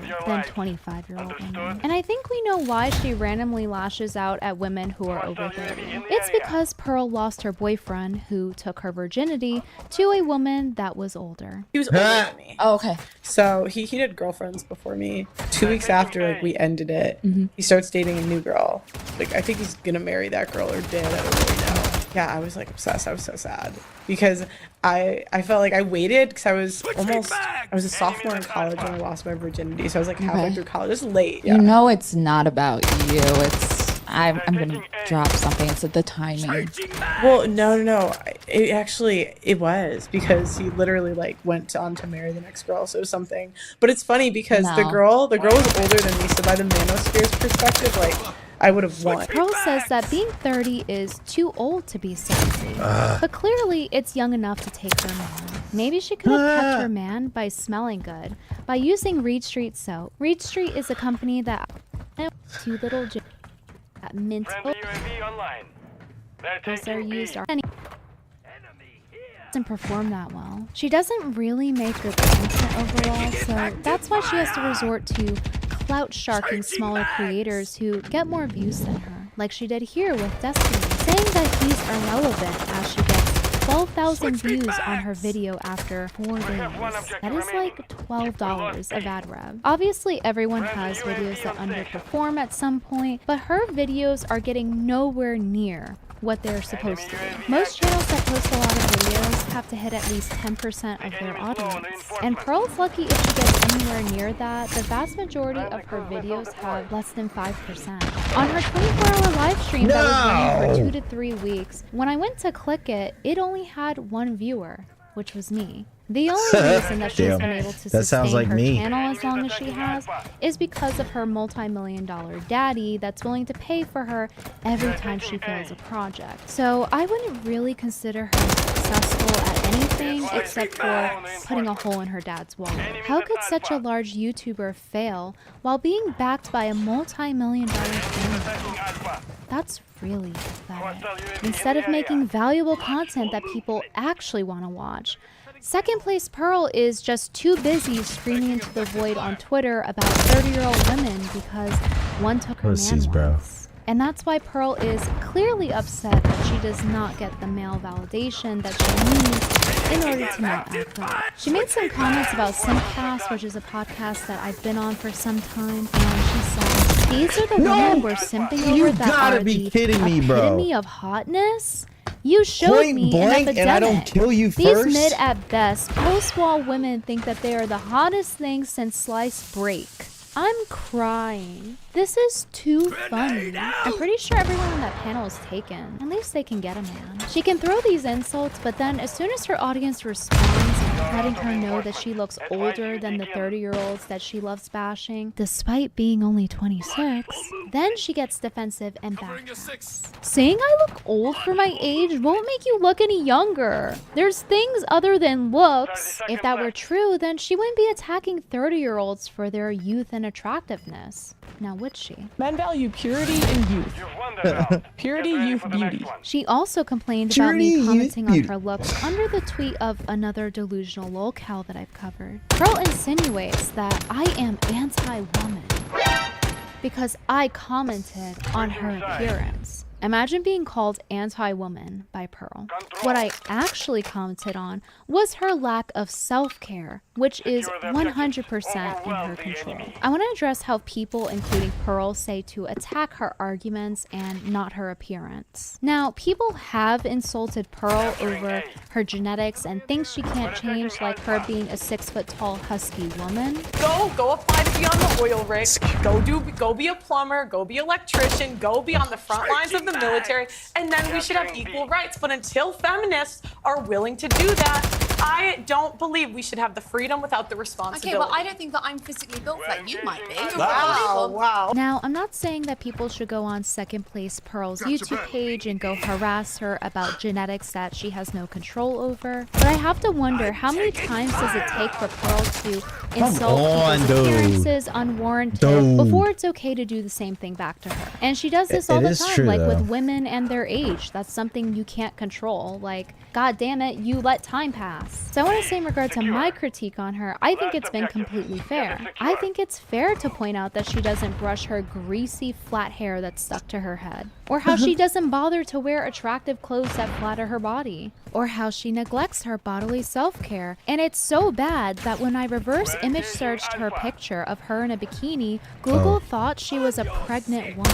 as well as a power lifter. Literally Google, a robot's best guess of what Pearl's body type is that of a pregnant woman or someone who bulks on purpose. And there's really no excuse for it. She's not suffering a specific health issue other than overeating. And I think it's not only fair to critique those things, but also the fact that she has premature wrinkles, because once again, this is a lack of feminine self-care. Why is her skin so heavily damaged at 26, now 27 because I didn't realize her birthday was so soon. Happy birthday, Pearl. But why did she let her skin get like this? Why can't she use daddy's money to go buy some sunscreen? A lot of this is very much preventable, and it shows a lack of self-care. Even if you have really bad genetics, these are premature wrinkles due to a lack of using sun protection and her not using some tretinoin. If you're a woman and you're the one saying how women are valued for their purity, youth, and beauty, you would think you would care to put on some sunscreen. She can literally afford as many laser treatments as she needs. Genetics do play a role, and there are some things that are really stubborn and hard to treat, but in this case, Pearl's skin looks pretty neglected for a 26-year-old. So I think it's obvious that her skin is left in such critical condition due to her neglect in skincare and also other unhealthy lifestyle choices. The micro reflects the macro, and how people operate on a small scale tends to be how they operate She really on a big does scale. look. So, She looks like she's in her considering the state 30s. of her skin quality, she probably does other things that age her too, like a lot of drinking or smoking compounded with other unhealthy habits. For example, why I think she drinks is because she constantly is deleting what seems like drunk tweets to the point where somebody has made an entire account dedicated to posting Pearl's deleted tweets. This is very desperate of her and very attention-seeking behavior. You know, she does all these things that aren't very ladylike or feminine, yet she's preaching about how modern women aren't feminine. Meanwhile, she can't even dress herself, or even brush her own hair or take care of her skin. And because of this it's the way she just talks. She can't even dress herself or brush her own hair. Wow. And now I can say it because I cut my hair so I can brush my shit. Recurring disheveled appearance and not trying to wear things that flatter her body, or doing any form of feminine self-care, or correcting her gorilla stance. She makes every woman that she stands next to look feminine in contrast. She could have easily looked up on YouTube how to pose in a more feminine and flattering way. She can look up how to style herself in a more feminine manner. I already gave her enough advice in my first video. So clearly she's just not interested in improving.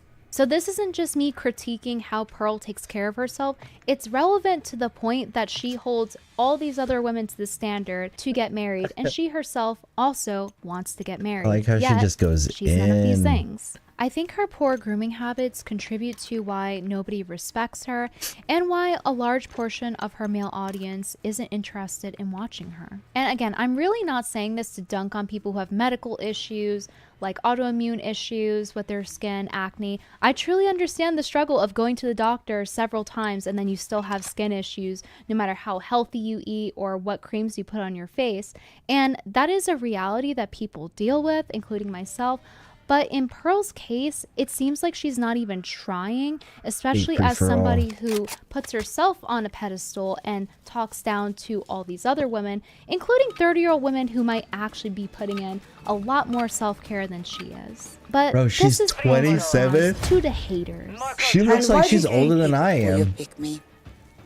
They're idiots. And why do you think they are idiots for calling you a pick-me? Because it's usually if I say something they don't like. They'll say, oh, she's just saying that because she wants to get picked. But really, they're just kind of dumb. Like they can't think about what I'm saying. I'll give you an example. I say, hey, fat chicks are fat.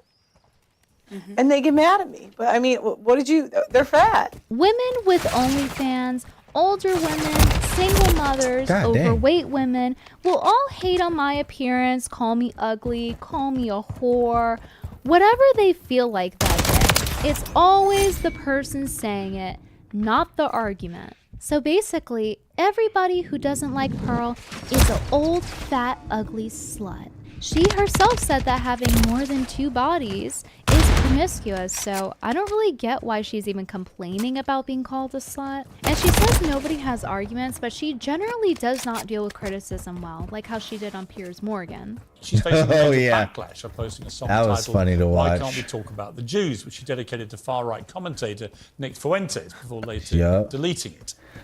That face was priceless. We talk about the And I couldn't really believe what I was watching. I didn't know why did you find it funny? Huh? Did you find it funny? I mean, you know the backlash to it. I mean, you deleted Oh, it. that face is priceless. Why did you do that? Look at her face. It looks like she got caught with her pants down. She Big really thought if she time. deleted the song that he would not talk about it. Where was her argument there? She just looks embarrassed. She also notably did very poorly on the H Street. She really couldn't defend her come positions at on. all and would do cop-outs. And it was so bad that she had to resort to getting a man to help her during the debate. They're saying that number's inflated. Who's saying they didn't say that? That what you read did not say it's inflated.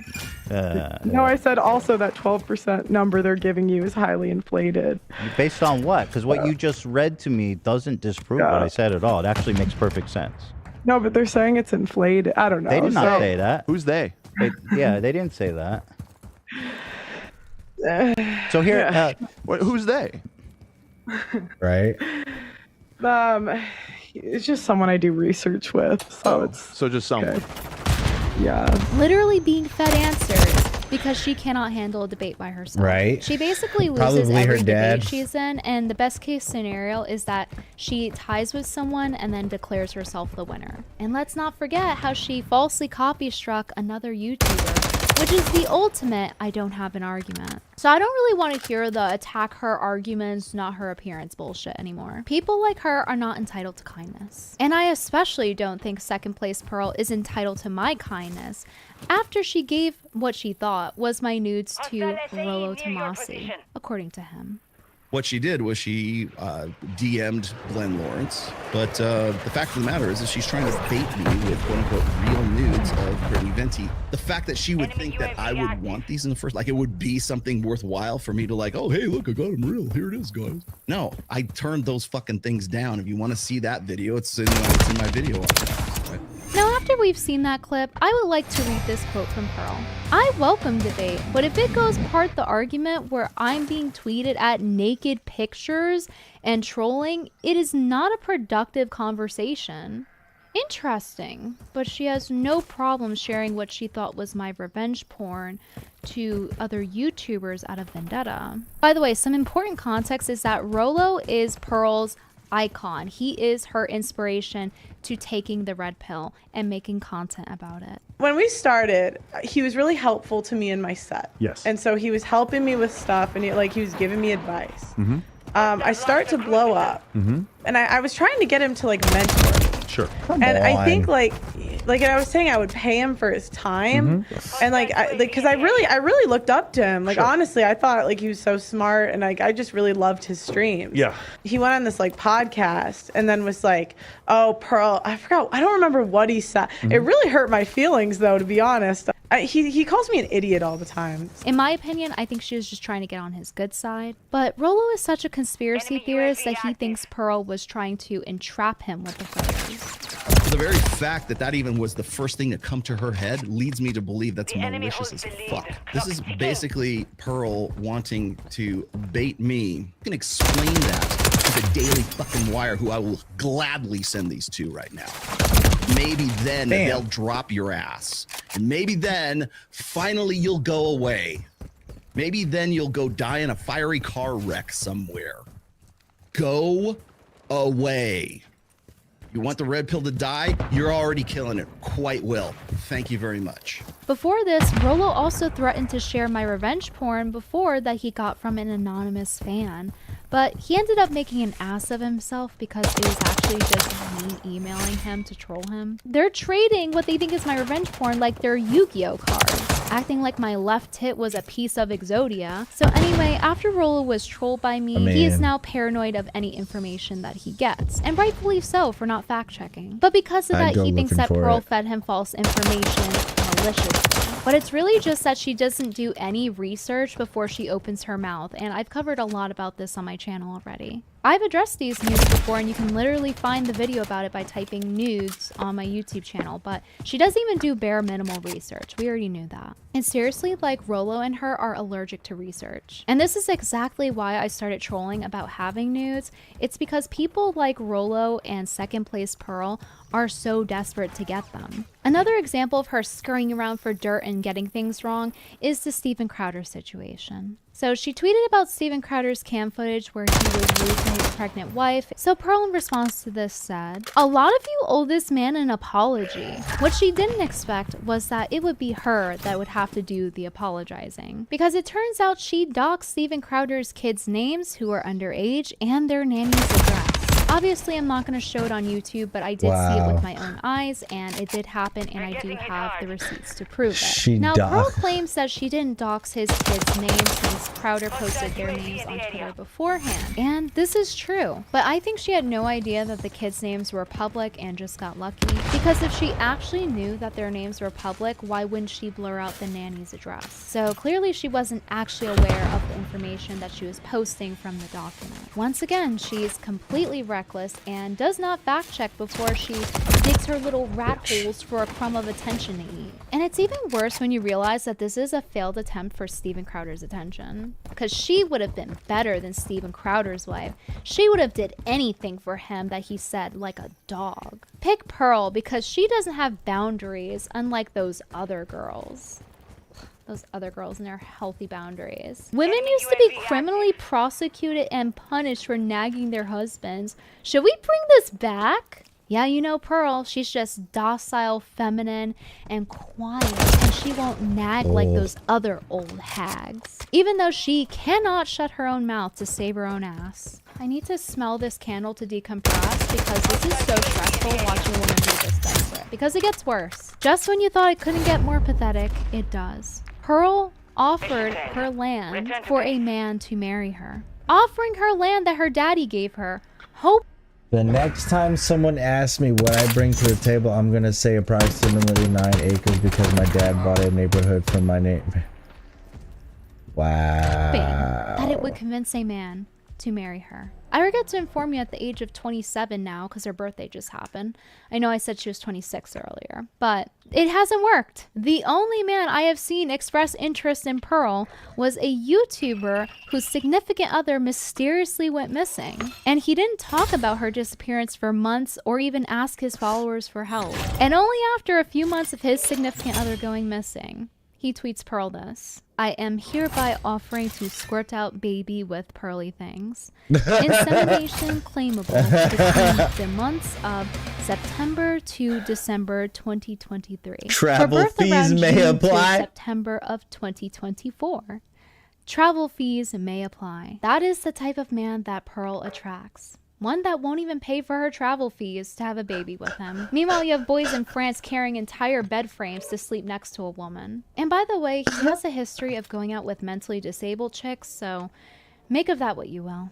Sorry guys, you attract what you are. If second place Pearl worked on her feminine self-care and worked on her skills, she wouldn't have to resort to these dirty tactics. She's unable to replicate her success on YouTube because she doesn't have the skill set to do so. So that's where Pearl is now. She just spams on Twitter screaming into the void because nobody actually takes her seriously anymore. Her desperation for male attention and massive insecurities seeped out into her work and ruined her reputation. And despite her desperately pandering to men, they still don't even want to watch her on YouTube. Second place Pearl is unable to hold the interest of the men that she so desperately tries to impress. Obviously like the video because it was good, and subscribe to my channel for more. And I just did a move recently. I took so long to make this video because I had to unpack, and then I found out that my second monitor completely broke on me, so that's fun. But anyway, I'll probably do a follow-up stream after this when my monitor comes in, so make sure that you subscribe with the notification bell on. And thank you so much to my patrons for supporting me on Patreon. dude. If you would like to be credited as a producer, you can do so at patreon.com/BrittanyVenti. And if you want to be nice to me for Christmas because you like the video so much, be sure to buy the candles from Reed Street Soap. And the soaps too. This is the Mountain Man one for the guys out there. It's really good. And this is the Bimbo Bar, the strawberry one. This mango. Power here. Bro. It just seems like these red pill people are just like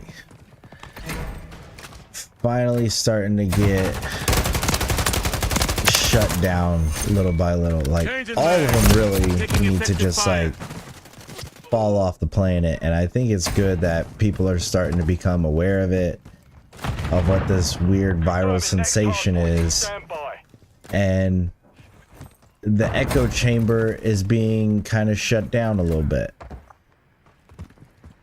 because it's like we do not need these people just spreading their quote-unquote truth and think it's okay. Like, we gotta put an end to this weird, these odd thought processes, man. Like, Switching mags. we can evolve. It's 2023, bro. We're like practically in the end of the world.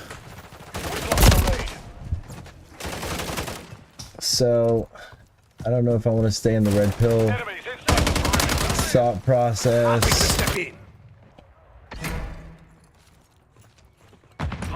That one wasn't quite as good as I thought it would be. Let's see what whatever here has to say. It's like blah blah blah, you know. Men go to war, women stay and kind of take care of the kids. In my opinion, that's patriarchy, because that's kind of giving the men like this like higher role. It's like blah blah blah, you know.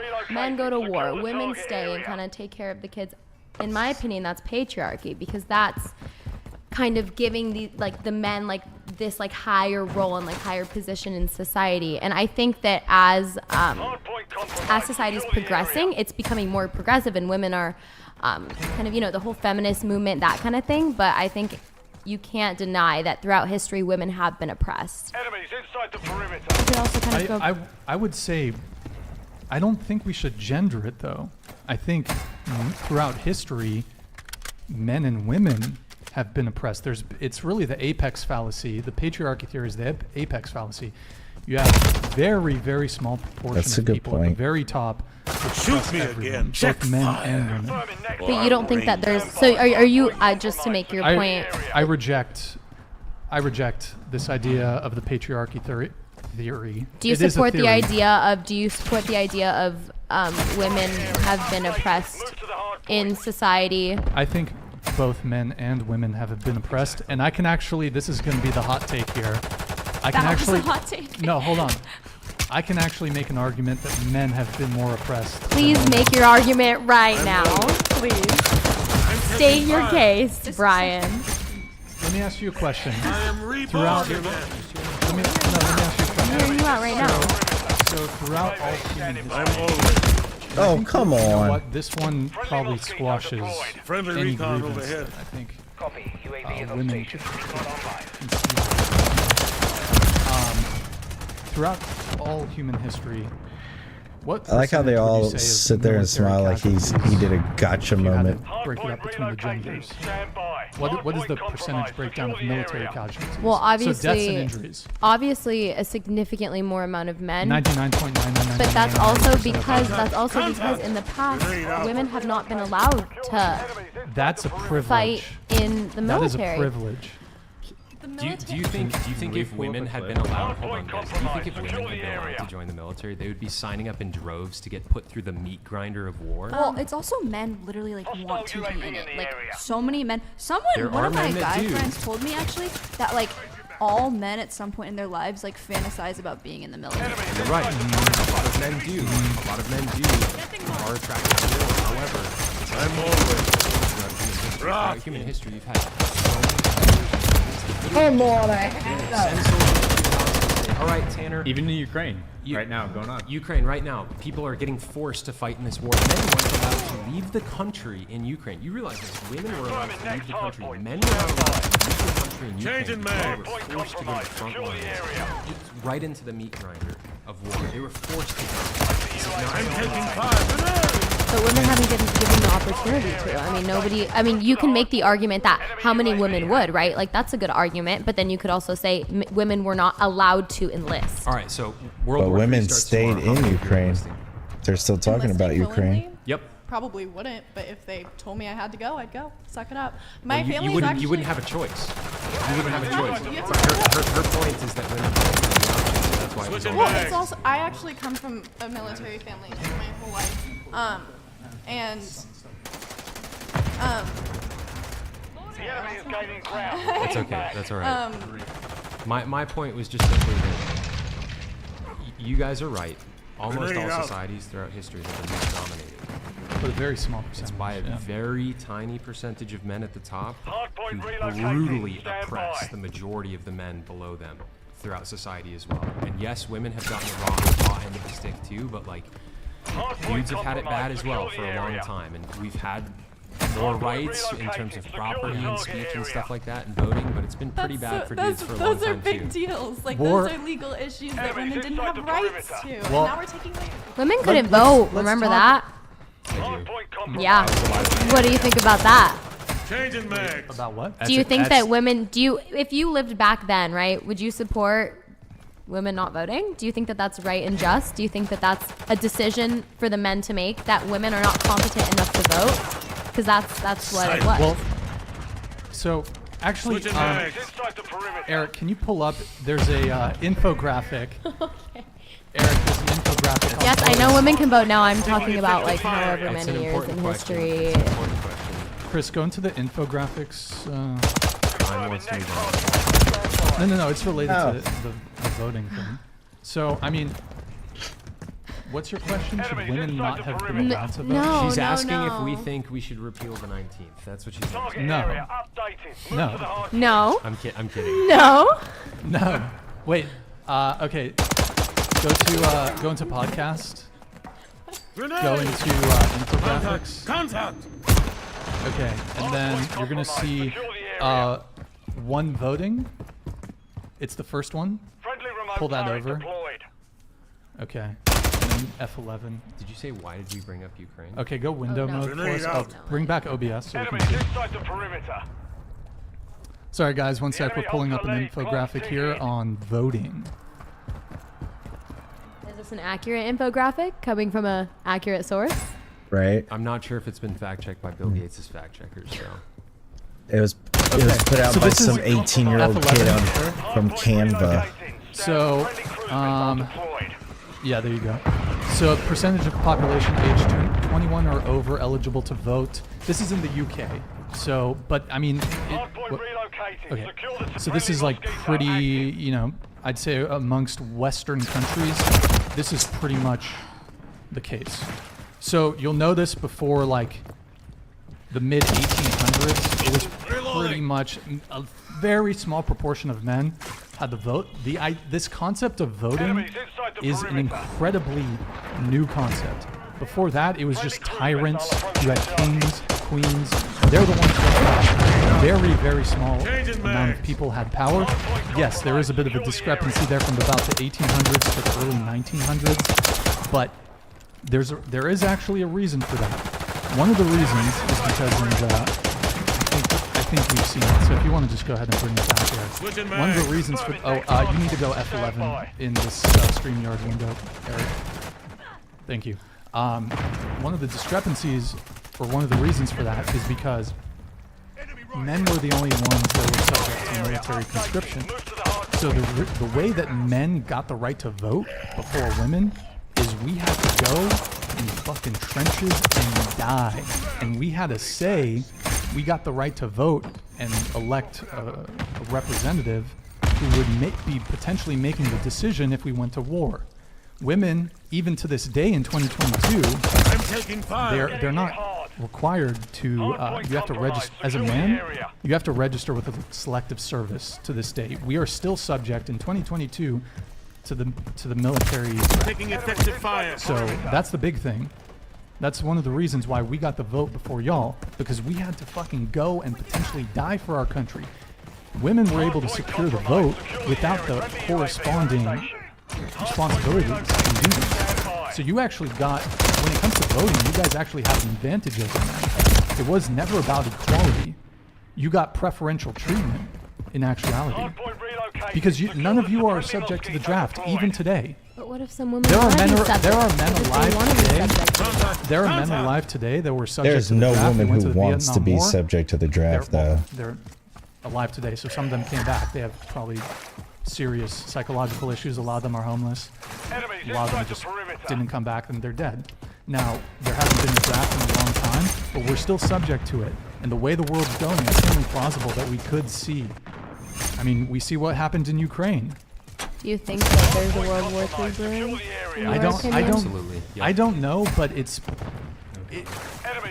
even if How do you even say if war yeah, isn't definitely, likely, then if say we no don't comment? register with a selective service, we can potentially face criminal prosecution. It's Do you a think that there's felony. going to be a draft? Do you think that there's a possible draft that could be? It I mean, could I'm just happen. asking Yep. out of pure It could curiosity.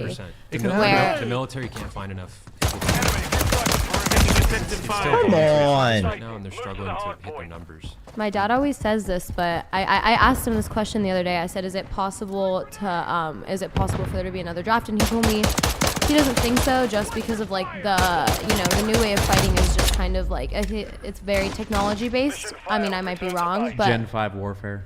right. And so wouldn't that require less troops because it's Random word they say on the Gen 5 warfare. Who the fuck says that? There's still gonna be a draft. I mean, You still need troops for a lot of stuff. I watch a lot of Like, History if you're Channel. going in- you can do a lot of warfare using automated vehicles or robots or whatever it is, but if you're going into another country, like you're going to need boots on the ground. And now this is me not knowing anything, That's so this okay. is That's all right. appreciative of the information. Yeah, no, and I personally think World War III. There's a lot of stuff brewing in the world right now. Are you scared? No, I have faith in God. Okay. I mean, if you want to talk about systemic oppression, Okay. to this day, Yeah. men are systemically oppressed by the selective service. I know you're smiling, but the fact of the matter It's is, a really important point. if there was a war, we would be drafted and you guys would be exempt. And you are exempt from having to register with the selective Can I service. have another example other than the draft? Another With systemic. We're more likely to be victims of police killings and police shootings and police brutality. We're more likely to be incarcerated. We're more likely to delete ourselves. We're less likely to get sponsorships for college. We're less likely to go to college. More likely to be homeless. That's a few.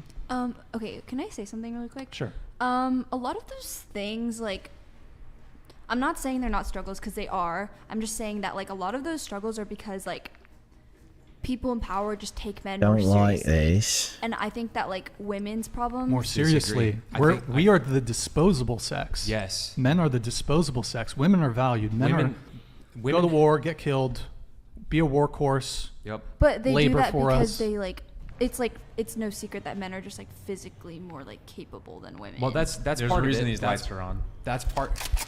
Different discussion. That's part of Really, it. That's guys? part of it. But the other thing, Don't get it?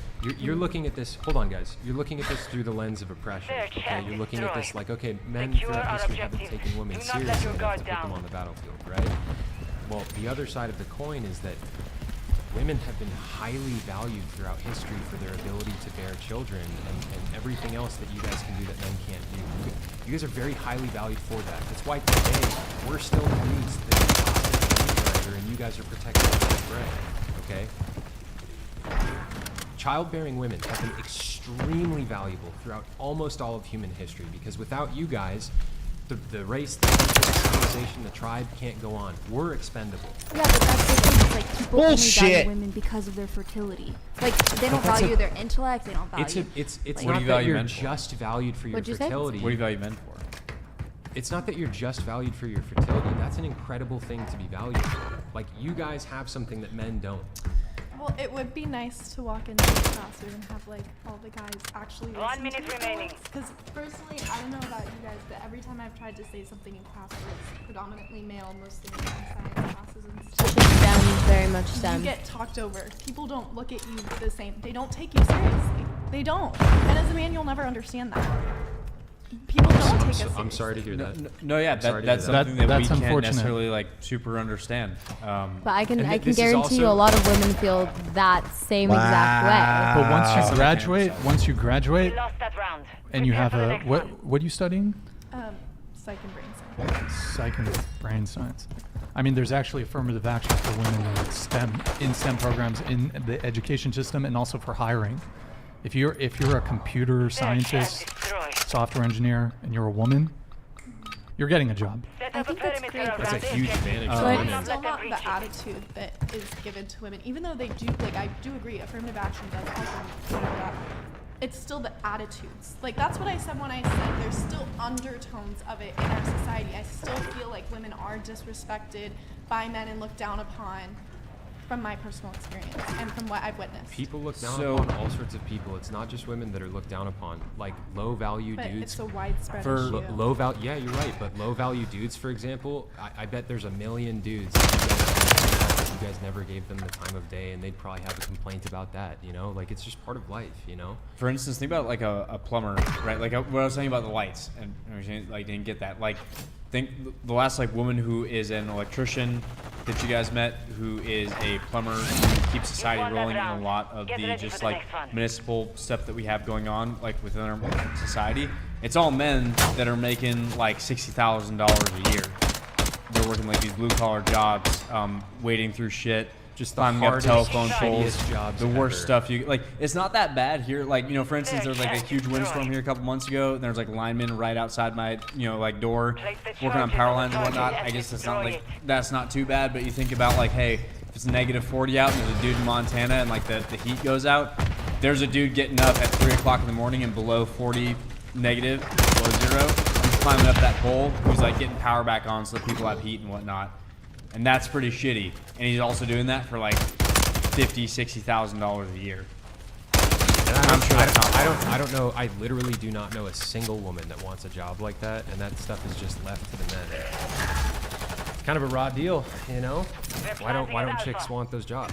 I want to add a little bit to this. I don't think we're trying to say that men don't have struggles, but I think the problem is that women also have struggles, and those struggles need to be taken as seriously as men's struggles. Well, and like, yeah, of course. Not Both men and women. In society, it just sucks that like. What a pussy, dude.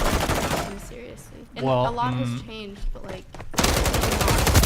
I mean, actually, I think women's struggles Wow, are taken bro. far more seriously than men's struggles. There's almost no discussion about the struggles of men face. None of Roughly those 80% of celebrities were have been good stalked by arguments. obsessive fans.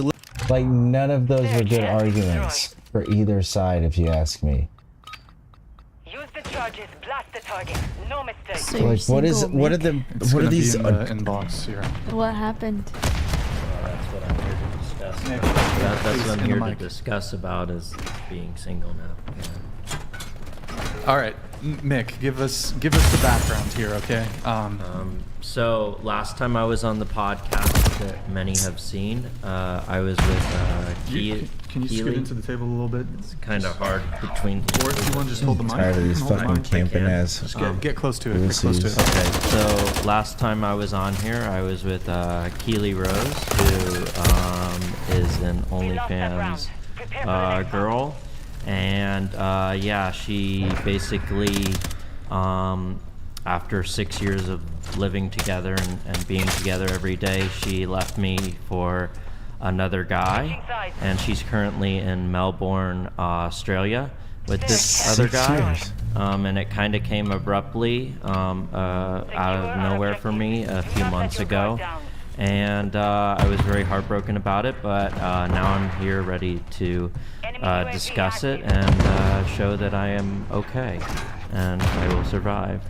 You guys were married, right? Were you guys married? We were engaged, and for a few years we were engaged, and I definitely was committed to her, and definitely loved her and wanted to be in a monogamous relationship with her and was monogamous during that period. Even though she was doing things with other guys for money, I always figured that at least, even if it was for money, at least she still loved me, and it was just sex. It wasn't love, and it wasn't making love, and she would come back to me, and that would be love. And so this dude was letting his girl for 6 years go have sex with other dudes because it was for money, and still come home. Oh, bro, no. You know, now I'm definitely, you know, shocked by, you don't expect your spouse to leave you for another man, but you know, stranger things have happened in this world, and so I'm not alone. There's many guys in my boat, but I'm all right because I still have my dog, and we go hiking and do things together, so at least I'm not alone. And I do. That just got sad. You know, I purchased my first property for investment. Good for you. So Good I for do you. have cash flow that's going to be coming in soon, so I don't need her money anyway. And I'm purchasing a house in North Carolina. It'll feel pretty empty, you know, up in the mountains there without her, you know, because I was going to buy it with the intention of her being with me, but now it's just going to be my little buddy and I, and I'm going to build a recording studio in it and go hiking and hopefully meet someone new. So that's, you know, that's kind of what my deal is. Nick, are you able to? Can you pull up? No. Can you pull up Dating Talk 65? That's the episode that Mick was on with Keely. We don't really need to watch anything, but we'll just show, because Mick was previously on with his then fiancee, girlfriend. Context for people. They appeared together. Keely, at the time, and I believe still currently, she was a stripper, correct? Well, she started as a stripper for a few years, and then when lockdowns happened, she wasn't able to make any money, so she went to being a porn star, and then from being a porn star to doing OnlyFans. Oh, no. And when she was on here, she hadn't done porn in like a year anyway, so it was like just OnlyFans that we were basically living off of, and then my income too. But was she was doing scenes on OnlyFans with other men, is that correct, if I recall? No, not necessarily, unless it was like a sugar daddy that was giving her, you know, money, and then they would film content or something around it if there was. Fuck out of here, you hillbilly bullshit, but no, it was dude. mostly just pictures of her and stuff. Just one sec. So why would you want to be with someone doing while that, you were though? with her, she was and then be sleeping with surprised other men? Is that correct? Yeah. Okay. And do you feel like, if I recall the conversations that we were having about that, you said you were okay with it, but it seemed to me, it occurred to me, that you felt to some degree pressured by her to accept the situation. I think at first I was like really disturbed by it and didn't want it. Then I started to get more used to it and become numb to the fact that that was what was going on. But then as time went on, it was like we're gonna have a home together. I want to have kids. I want to have you know. Wait, is this what you're saying, or is this what she's saying? This is what I was saying to her. You know, okay, like, I see. I want a committed relationship. I want to love you and cherish you as my wife. I don't want you sleeping around anymore. Like that started to sink in more as I was getting older. Like when we met, I was like 20, 21, but now I'm 27, almost 28, and a lot can happen in those few years. So it's like I've matured now to where, like, you know, before I was young and naive, and now I'm like a man who wants to have a full-time job, you know, a committed wife and kids, and raise them and have a home and pay a mortgage and do all this adult stuff that I didn't want to do previously. How many you know, fucking hits do I need to put in them? So it's a very different mindset. So I think we kind of went further and further apart because I wanted to be essentially a normal middle-aged adult in America. Grid 1 Motorsports donated $100. Damn. You dodged the bullet there. Don't be a simp, be a pimp. How can you say he dodged the bullet? He already got hit with the bullet. She left him. She did all that dirty stuff to him while they were together for 6 years. He did not dodge a bullet. He constantly got sprayed. And move on to a woman that is not a 304 cum dumpster. Maybe get TF out of CA, take some testosterone, hit the gym. Your future children will thank you. I hit the gym every day, actually, right down the road here. But yeah, I agree with you. I did dodge a bullet. It could have ended worse. But you know, the thing is that she wants to continue to sleep around, meet other guys.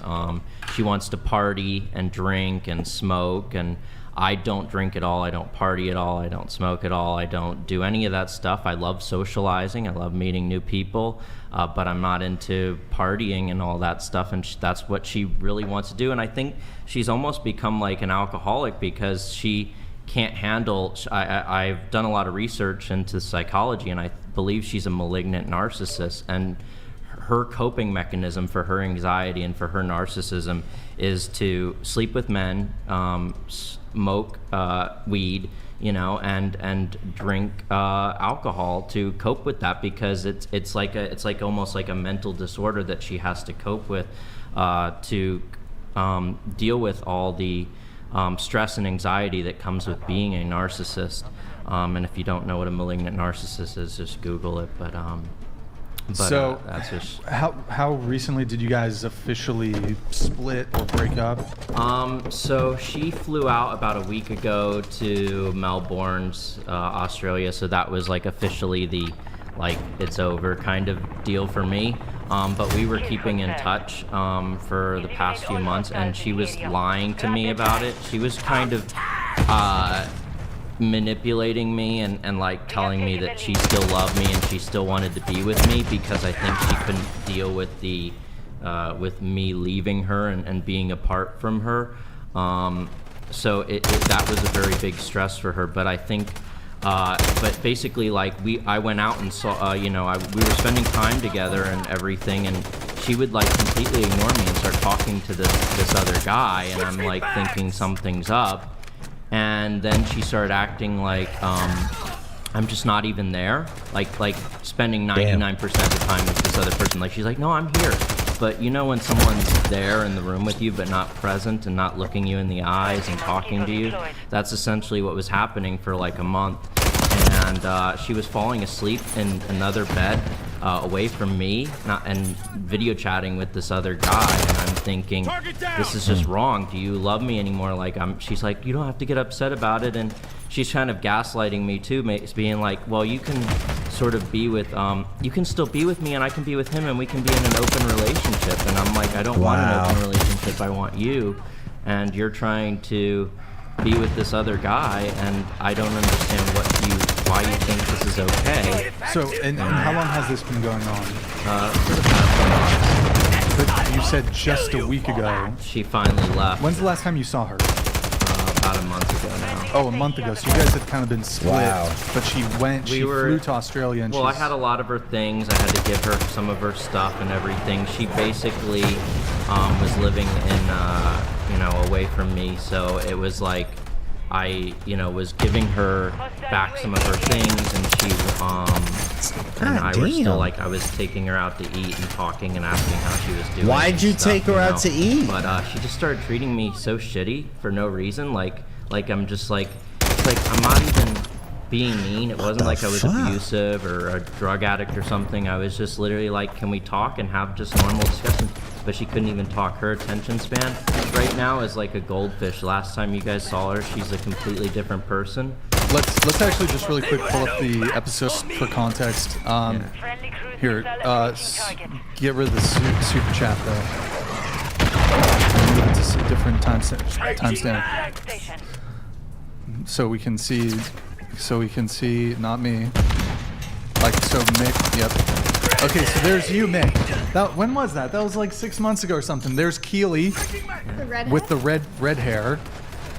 Okay, and you guys came on the podcast, and kind of talked about your guys' relationship and kind of what you've already said. You know, she's got OF, she's got sugar daddies, she used to be a dancer, but she still kind of danced a little bit, was my understanding. Oh, not as much at the strip clubs, but she did it if we needed money or something, yeah. Okay, and so she's now moved to Australia to date some dude in Australia? Yeah, this guy looks like a crackhead too. So. How did she meet him? Online, through like live streaming and stuff. It was just meet me.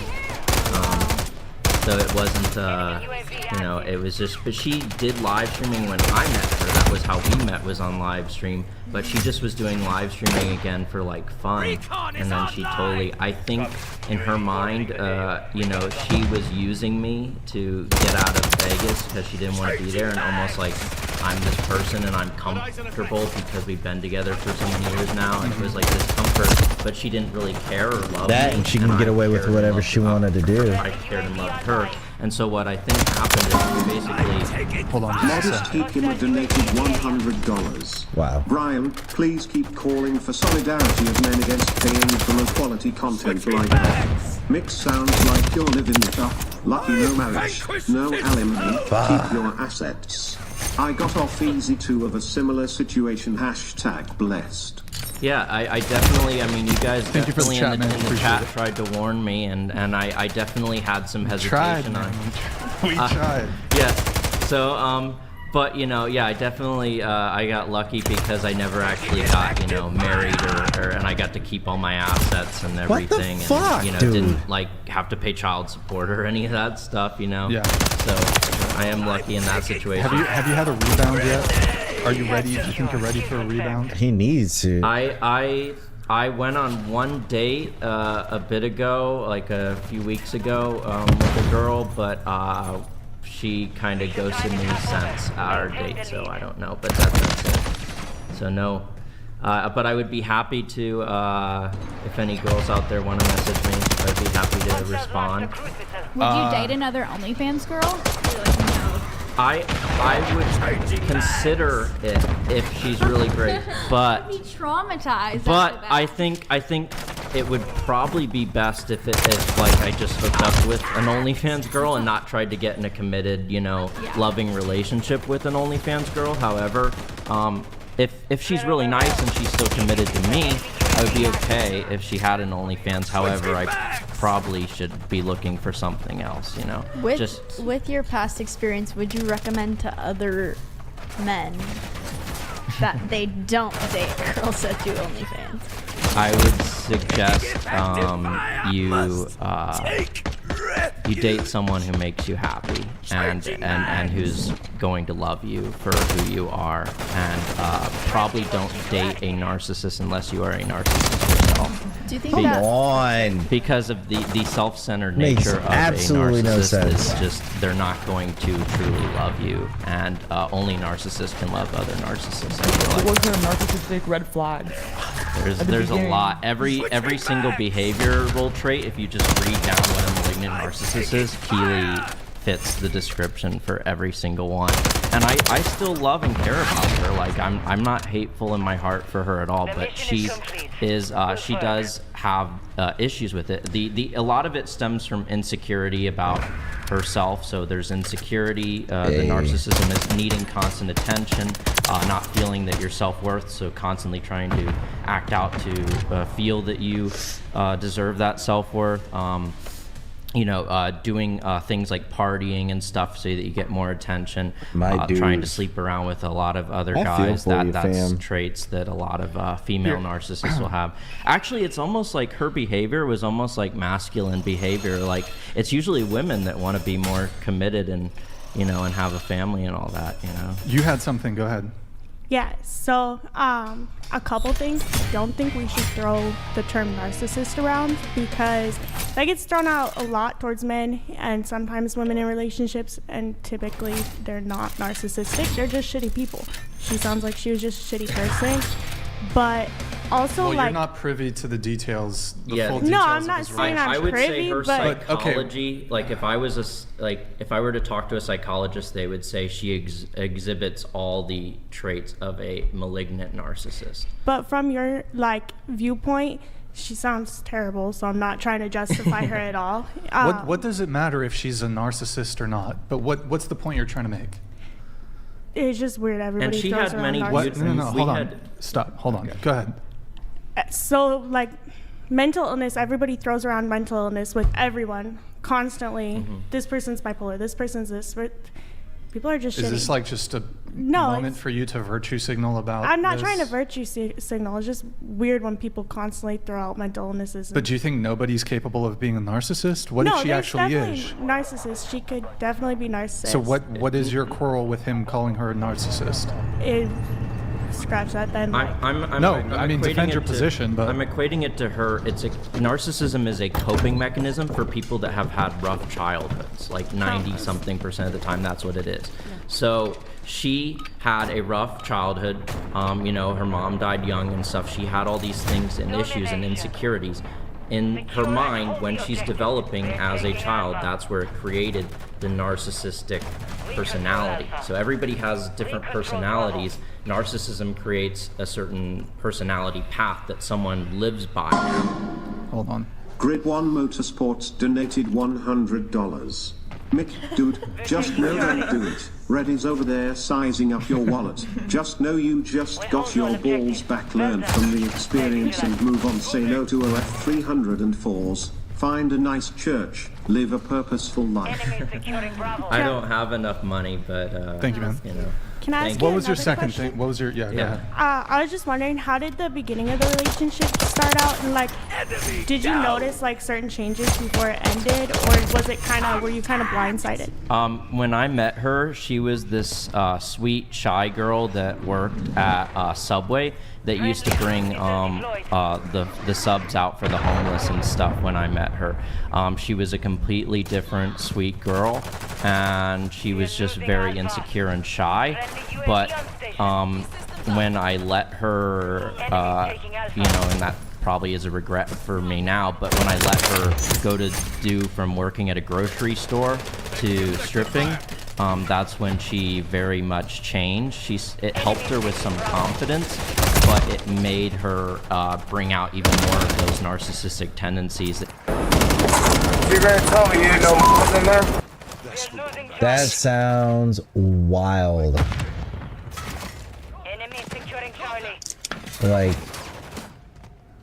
you go through all that with this person.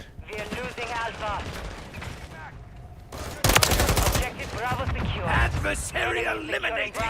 Like, it's such a slippery slope. They were no match for me. Because, like, what's weird is, like, these OF girls, they want a man, they want a relationship, but they also want to throw their body all over the place to make money. But then they also want to chase the bag. But then all it takes for them to be committed to you is you have the bigger wallet. Damn, bro.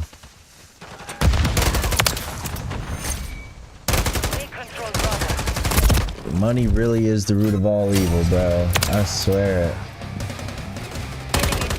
Guys need to get out there and deal with a lot of girls. And I know this kind of clashes with, traditional conservative values a lot of times where they're like, hey, you should be trying to be monogamous, find a woman.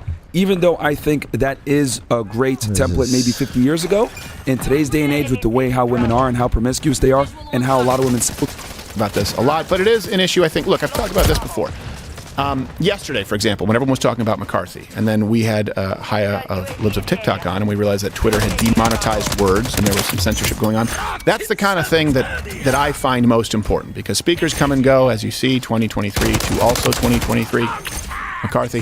The kinds of issues that affect you every single day and the foundation of society.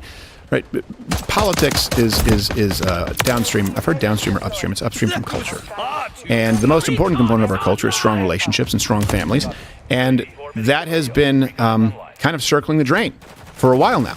And there are a good number of reasons for that. So I want to break it down for you, let you know kind of what the causes are, and then the symptoms that people are experiencing. Because, by the way, a lot of the time you'll get some people say, oh, like Fresh and Fit, oh, they must be misogynistic, they must hate women. No. This affects women and men negatively. The problem is that it's been spearheaded, by feminists, but ironically, not only feminists, but the porn industry, if you go back to the 60s and 70s as well. They were often one and the same, and now it's ended up in this unholy amalgamate that has left everyone miserable. So this clip really got us thinking to jump off with about modern relationships and dating in America.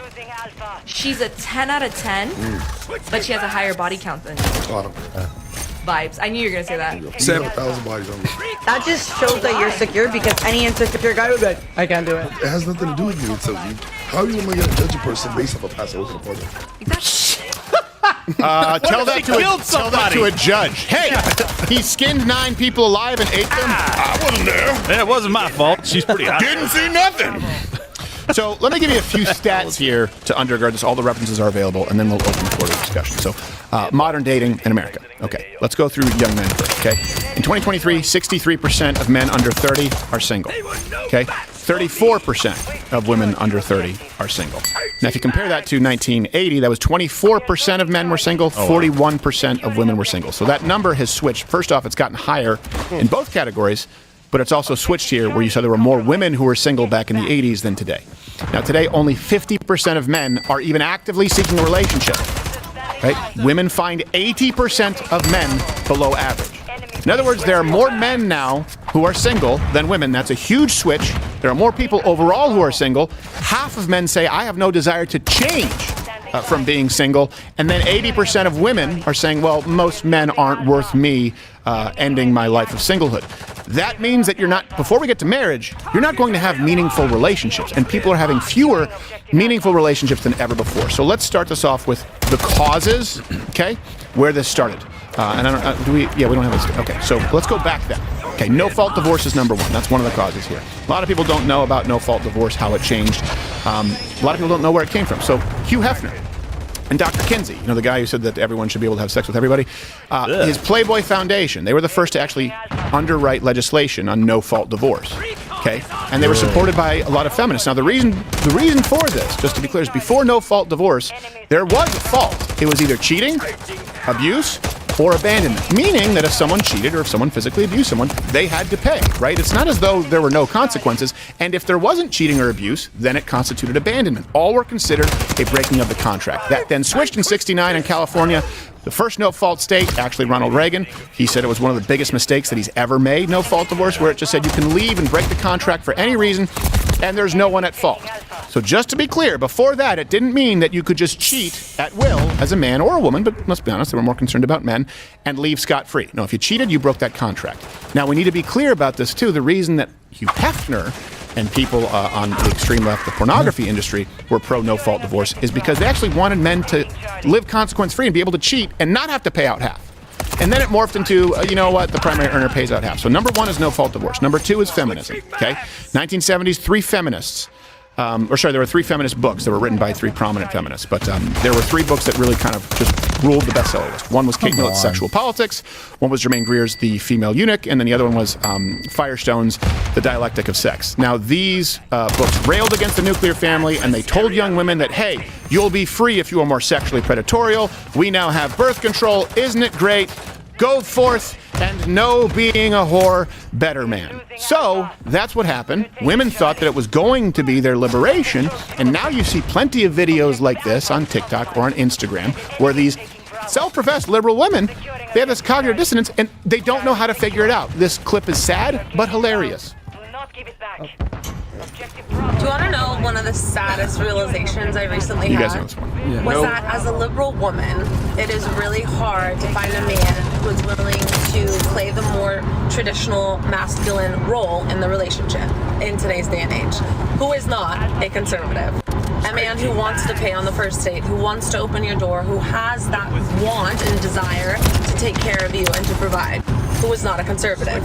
And obviously, as a liberal woman, I do want to be respected for my independence, and I do want to have my own autonomy. Independence, but I don't go Dutch. Or conform to the traditional female homemaker, childbearing role. And most of the men that I've dated who do have that more natural provider masculinity about them are normally conservative. So I don't really know what to do because I Should've don't been a want to double compromise kill. my morals and values Yes, just to find a it man. But am I asking to have my cake and eat it too? Yes. Well, thank God we're not in the fat pride territory, so it's allegorical. Incredible. But I want to toss to the people who are, and we'll take your chats afterward. Hey, has this made your life better, single people out there? Do you believe that your life is better now due to the way that we've changed the dating pool, the current environment? Really quickly, some consequences that are incredibly severe. We talked about people who are not interested in relationships, but since these changes, and again, it goes back to no-fault divorce, feminism, and porn. These were all the same, by the way. They were tied together. It was pro-porn, pro-sex, and no-fault divorce. Okay, now the divorce rate in the country, the 50% divorce rate is kind of a myth, though it has gone up. Women initiate 69% of all divorces, just to be clear. And infidelity and physical abuse are not even the top 5 reasons listed. Marriage rates are at their lowest point ever. And then we'll get into, before we get to marriage, the reason that people are just checking out of the dating pool for serious relationships whatsoever. I mean, you guys talk about this a lot. And I think a lot of people think, well, why is this happening? It's not that confusing when you actually look at the environment. Yeah. Bridal companies are actually going out of business now too. Really? Yeah. Yeah, we did an episode on it. It's I thought that was a license to print money. It used to be. Yeah. Used to be. Yeah. It used to be one of those industries that was unaffected by the economy because people waste money on stupid shit. Yeah. $10,000 dress? Yeah. That's Yes. Do Say it. yes to it. I'll fit in it for one day and then it blow up afterwards. Yes, Now that I got the exactly. ring. I can still wear my tux. Now, what are you about to say? Yeah. I just want to add as well. The question is, how do you destroy a country that's great? Yeah. And it's destroying the family first. And I think what I want to add here as well, social media played a huge role in this because, once again, TikTok is spreading a propaganda where they push women to be independent, be that woman, as you see early on in those TikTok videos, and then men are becoming less like men. So it's kind of like this whole culture of being in social media world and what's happening destroys the whole family completely. Yeah. And you hit the nail on the head with a lot of the problems. Like I pretty much was writing down, I was like, feminism leads to birth control, which then leads to sex without consequence, which then leads to divorce, then that destroys the family. And then on top of that, to compound the issue, you add in social media, just like Fresh was saying, women have more options than ever before. Right. So when women have a lot of options and they feel that there's a bunch of suitors that can take care of them, or they believe so, even though because women make this terrible mistake of thinking sexual attraction and men wanting me is the same as men that are going to take me serious for a relationship. Right. Here's some of the consequences, by the way, like you're talking about. We have these numbers. We'll make them available to you. The body counts people talk about, the promiscuity, right? Women control access to sex. They're taking advantage on dating apps like Tinder. Men swipe right. So right's the good thing? Yeah. Right means that, hey, I like this person. Okay. Men swipe right far more often than women. Women swipe right only 5% of the time. Men, 53% of the time. Wow. By the way, Tinder have, like, is the also auto. not a good place to find meaningful relationships. Yeah. And to sort of put a face to it, an altered face to it, social media influencer in this, I guess she's a fitness model, Brittany Renner. Oh, man. And by the way, fitness model for women just means you're just not fat. Like, this is one thing too. When women say like, you have no idea what it's like to have these body standards. They were doing pull-ups before the show. Like, you have any idea how hard it is to be lean and muscular? It's like just don't be Tess Holliday, and guys will find you attractive. Yeah. So Brittany Renner, who's a fitness model, made internet waves talking about her body count on the Bus Confessions podcast. Oh, that's a good sign. So you said your count is 35? Mm-hmm. Okay. How do you feel about that number? 35? It's kind of like annoying because at least I thought it would have been higher. half of my list She's in I a only bus. had with one time. Oh, okay. So, but I still have to wear those. Yeah, you know what I mean? It still happened, But I think that's the only thing that's annoying is that Music is annoying. that's my number, and I can't even have it on a regular basis. It's usually quarterly. Like that's kind of been my schedule, unless Like I'm taxes? in a relationship or talking to someone. That pre-commitment phase, which has not been anything recently. It sucks. So over half probably about half my list, one time. So. How bad are you in bed? Now, getting rid of Well, that's a lot. That's a lot of moral ones. idea. The moral consequences, like that. At a certain point, it's you. So many of the people that I slept with, didn't come back for seconds. Yeah, if they're not living with a smile on their face, you're doing it's not that something wrong. complicated for men. I want to mention too. Yeah, go ahead. Do women ever tell their real body count? Just being I don't frank think here. so, right? Yeah. We never really We have an know. equation. It's actually multiplied by 7, add another 10, then divide by 1. Wait, who are these women? Roadies for Van Halen? What was that line in Clerks when he's at? And I will say this too, because we actually spoke with her on Academics podcast, and I predicted this. I told her, "Yo, you're gonna have a very difficult time finding a guy because you're out there on social media. You've banged a bunch of athletes and celebrities. Guys aren't gonna take you seriously. And since you're famous and you make a certain amount of money, you've basically ostracized a majority of men from taking you seriously. You're probably gonna end up single." And the thing is, she's starting to realize that now. Yeah. No, you're absolutely right. And I don't think we need to run another clip of her because we get the point. She likes sleeping with guys. They don't like sleeping with her. Now, She slept with 3 in one day, though. I think that's an important note. You don't have to run the clip. I'm just saying that's the before reveal. you feel bad for her. She did the hat trick. Maybe it's 3 in one day. And here's the thing, you guys do this Monday, Wednesday, Friday, you said your show? Yes. And Nick DiPaolo's on Mug Club every day at 5 p.m. And the reason we brought him on is, first off, he's the OG. Like, if you ask other people in the industry, they'll say, oh, yeah, Nick's the guy. He's as funny as they get. He's been talking about this for a very long time. Now, again, I'm not saying that he's a Christian conservative. He's an agnostic, rough around the edges guy. But he talked about the idea of women's body count and even the sort of secular idea that, hey, you want to test drive a car, right? Some guys would say that.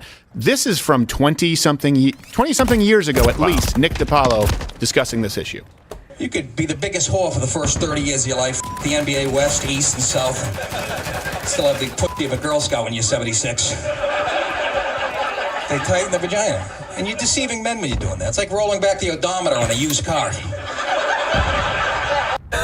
He's talking about vaginoplasty. That's a real thing, man. Like, it is. Well, we know girls that are in my lifestyle, and literally they'll be pretty much with basketball players, football players, and then they go get the surgeries like, oh, I'm a new body now. I'm like, no, you're not. You're still the same person. And it's interesting that he said this 20 years ago before the explosion of social media. It's even worse now because a regular girl will get DMs from athletes, celebs, guys that are top tier, and they have access to them now because of the internet.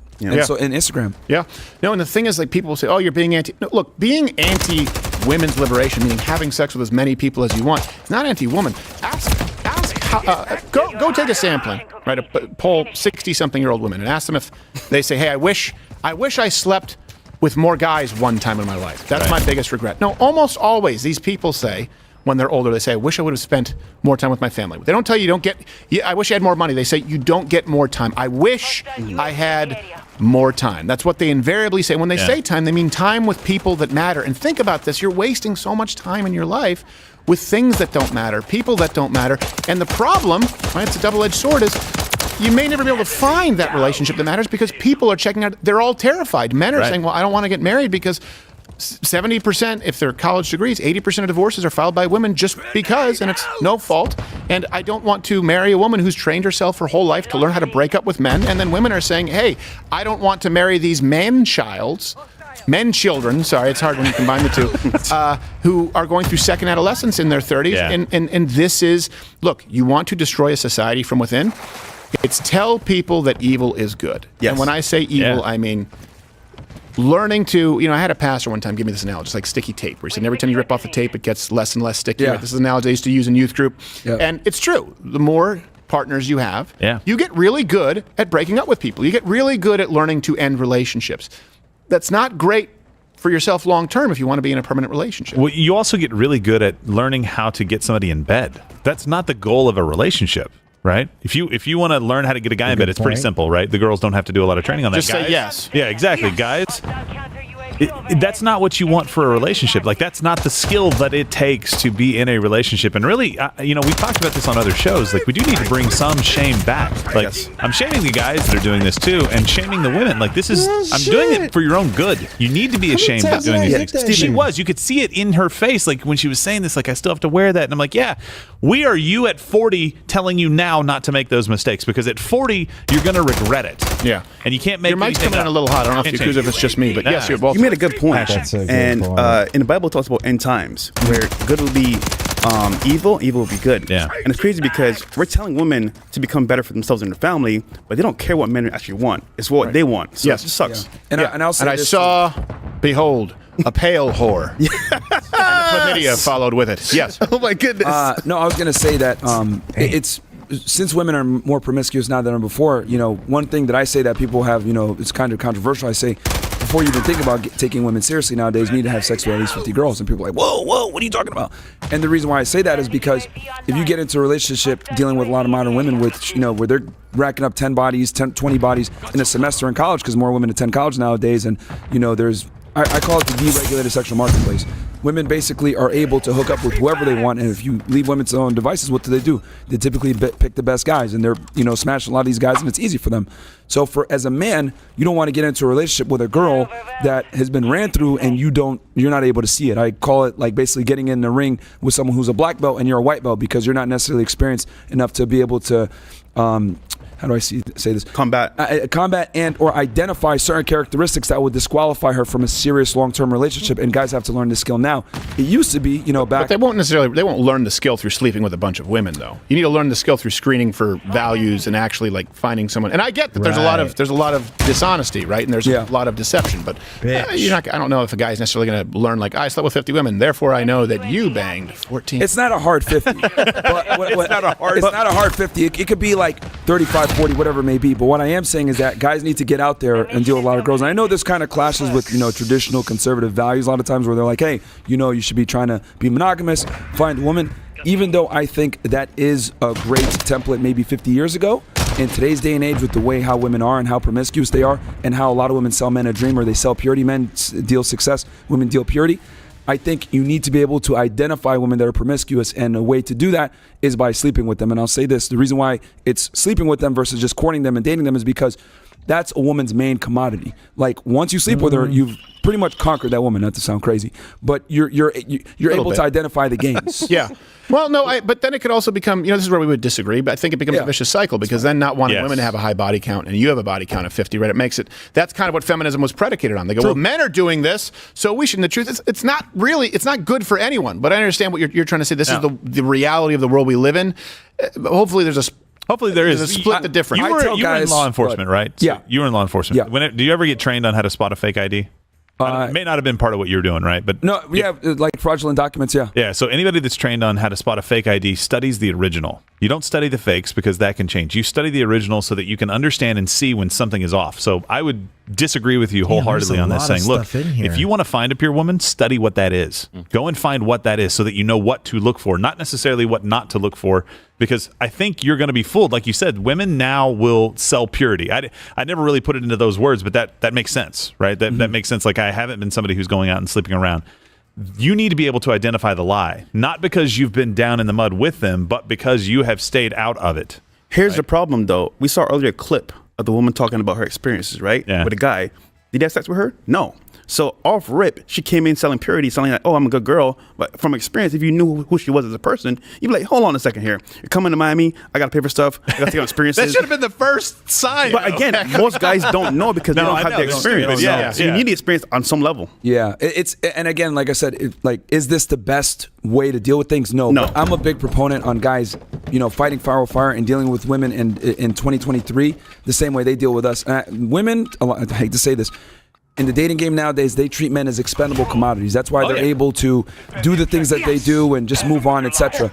No, I tell guys, in a good way. I tell guys to date like women do, and you treat them like expendable commodities as well. Because my thing is this: I see what you're saying, like as far as like finding a pure girl, but you're going to have to be able to identify the bad ones to know what a good one is. But the problem is, if you do that, you will make yourself no longer an option for the good girl. She's not going to want a guy who's done that. And so now the only women you can end up with are the women with the 50 body count. A woman who actually is pure is not going to want a guy who's been with 50. I respectfully disagree with that, and I'll tell you why. Women tend to find men that can hook up with other women and have sexual experience attractive. Now, is this all women? No. But women definitely don't necessarily disqualify a man for having sexual experiences like a man will disqualify a woman. The more experienced you are, a lot of times it makes you more attractive, because women tend to look for guys that are leaders, etc. And if you're a leader in the bedroom, leader in all the other assets, it's rarely that a woman's going to disqualify you for having a promiscuous past, versus we would definitely disqualify a woman for a promiscuous past. And so maybe the broader point is, shouldn't we be pushing people, like maybe the biblical prescription was the right way to go, and don't abandon it just because it's hard. It's difficult. I get it. I was single up until like 5 years ago. We thought he was going to die alone. I know. For sure. They thought I was. We thought he was going to die alone. He was missing a tooth. No, I was. I used to call him Toothy. Yeah. You didn't call me Toothy more than once. I didn't know he had a tooth. It was shot out by a BB gun when I first met him. I was like, hey, you ever think about getting? He's like, oh, this was shot out by my cousin's BB gun. I'm like, oh, so you know about it? He's like, yeah, I just can't afford to fix it right now. And I want to be very clear too that I think the nuclear family is the backbone of any thriving society. I think that's how the United States became the world superpower, was on the back of nuclear families. I think a man should be with a woman and we should have children.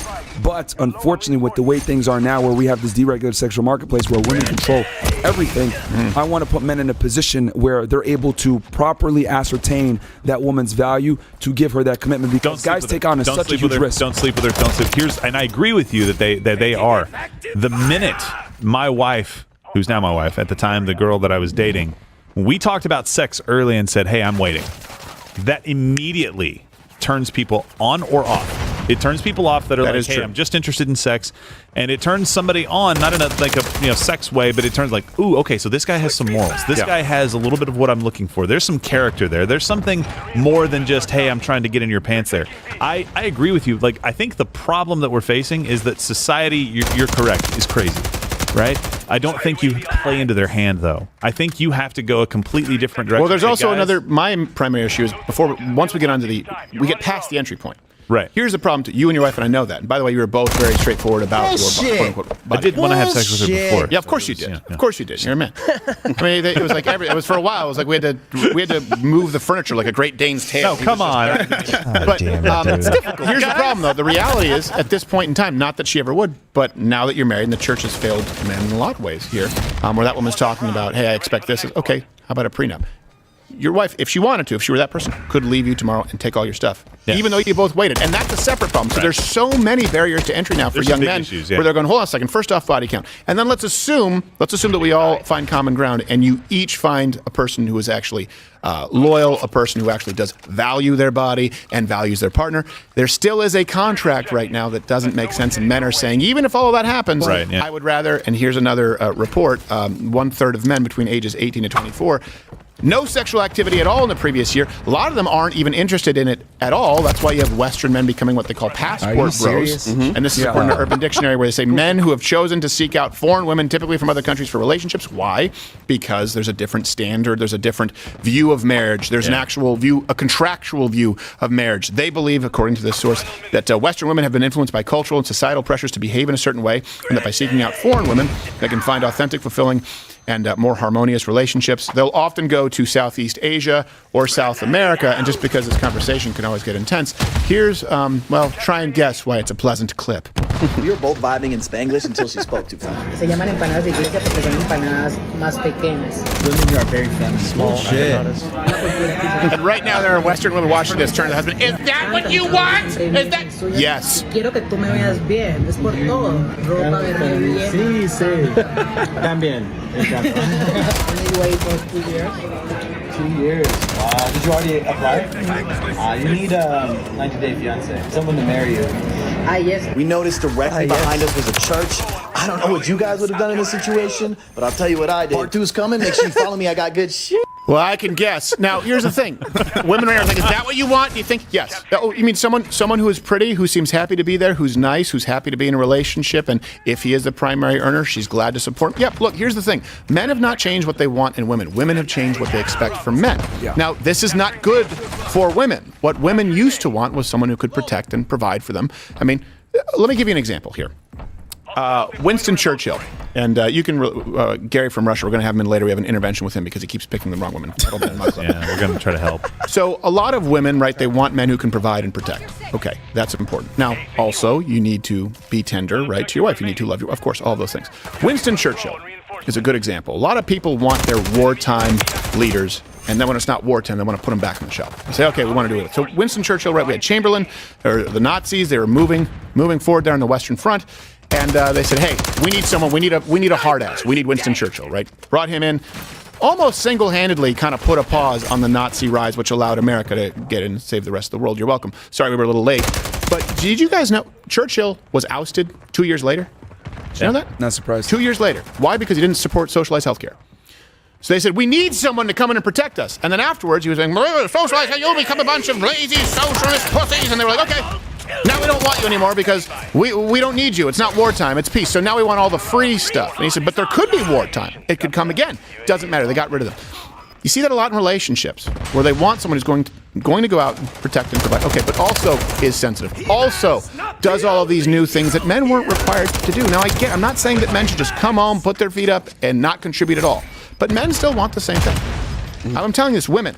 If you are looking to find a man, if you were saying, hey, how do I make myself desirable to a man? They want a woman who's, pretty, but they want a woman who's nice. They want a woman who they feel like they come home and it's a safe haven. And someone who they can trust. Someone who has their back. We mock it now. I'm not just going to be some Tammy Wynette, stand by your man. Well, then don't expect to find a man. Men still want the same things. Women want a man who can provide, protect, also be sensitive. Also listen to the problems about Karen. Look, I'd call this the 99 and 99 rule. Okay, and I will have this, and I've discussed this before, but maybe this might be new to you guys. I'll ask people who are married, a couple. No, it's okay, you're married, it's okay. Something goes bump in the night.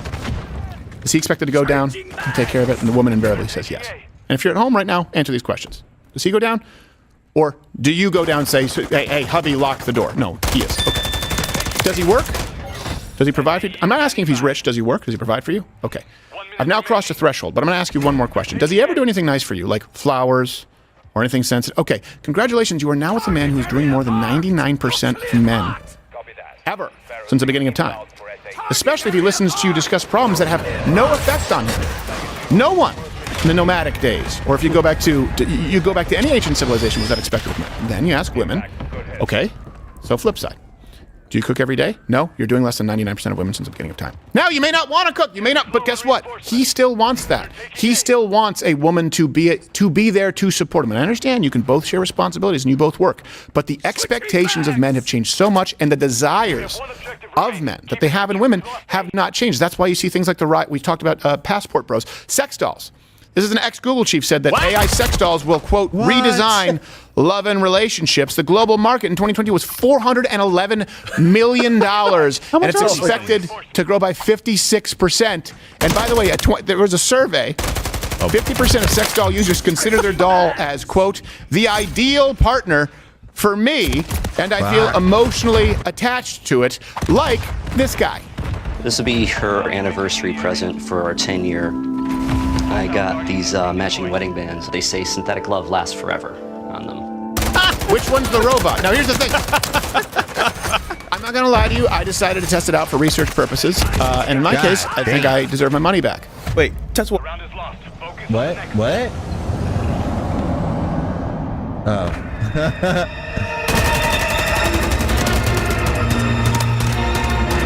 It's the lemon.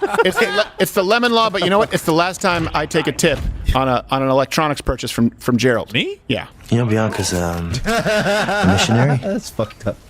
Well, was a missionary, right? So, because she was raised by a nun. Yeah, I'm scared there, man. I was really scared for you, bro. Yeah, I know. I said, wait, what? Test what?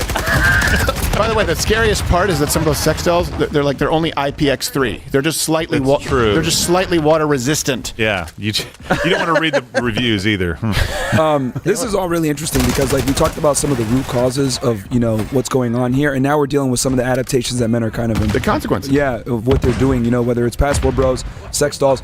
Or just being lonely. The more men are lonely than ever before. That too. Video games. We also we had a podcast where we talked about like the rise of virtual reality now, where a lot of guys are using that. And I would say if you're a betting guy or you want to invest in something, I think investing in sex dolls and all this stuff in the future is definitely going to be a good thing because the problem is this.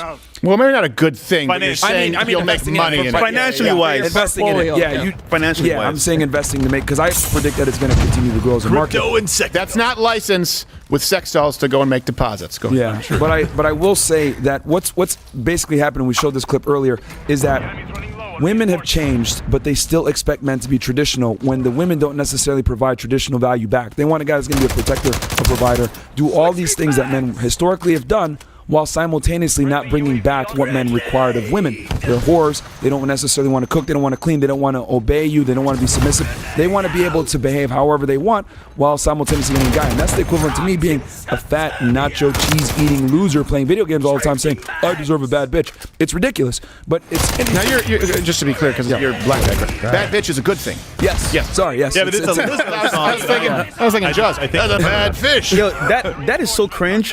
Imagine going on a date and she's like, I'm a bad bitch. She's like, oh, you just said that out loud? Oh my goodness. And here's the other thing, too. Don't call me bossy. One thing, and I want you guys to really, like, this is the thing that's crazy to me, right? So we've interviewed, like, almost 3,000 chicks on our show. And we always ask them, what do you want in a man? And they always provide the same things that we talked about, you know. Well, and then some. All the other things, too. It's like, and sensitive, and flowers. And it's like, okay, now it's you want Superman. Then this is what I asked them. What do you think that man wants back in return? Ooh. And then you know what they say? It's incredible to me. They say, oh, they want a boss. They want someone who can, like, make money just like them. Yeah, I know. And I'm like, holy crap. They literally list off all the things that they want in a man. Yeah. And I was like, wow. And it's amazing. Billionaires marry waitresses. Dude. They don't care. Yeah. And then that's when it hit me. Women don't give a fuck what we want. No. They only care about what they want. A lot of, yes, right now, the modern woman who's been influenced a majority, by sex, yes. Again, majority. by the way, to women out there are plenty of women out there who are not, but this is not for you. And here's the thing. Just like if people, it was never as just to be clear, it was never as ubiquitous as people said, like domestic abuse from men. By the way, the term whipping post, a lot of people don't know this, that came from society.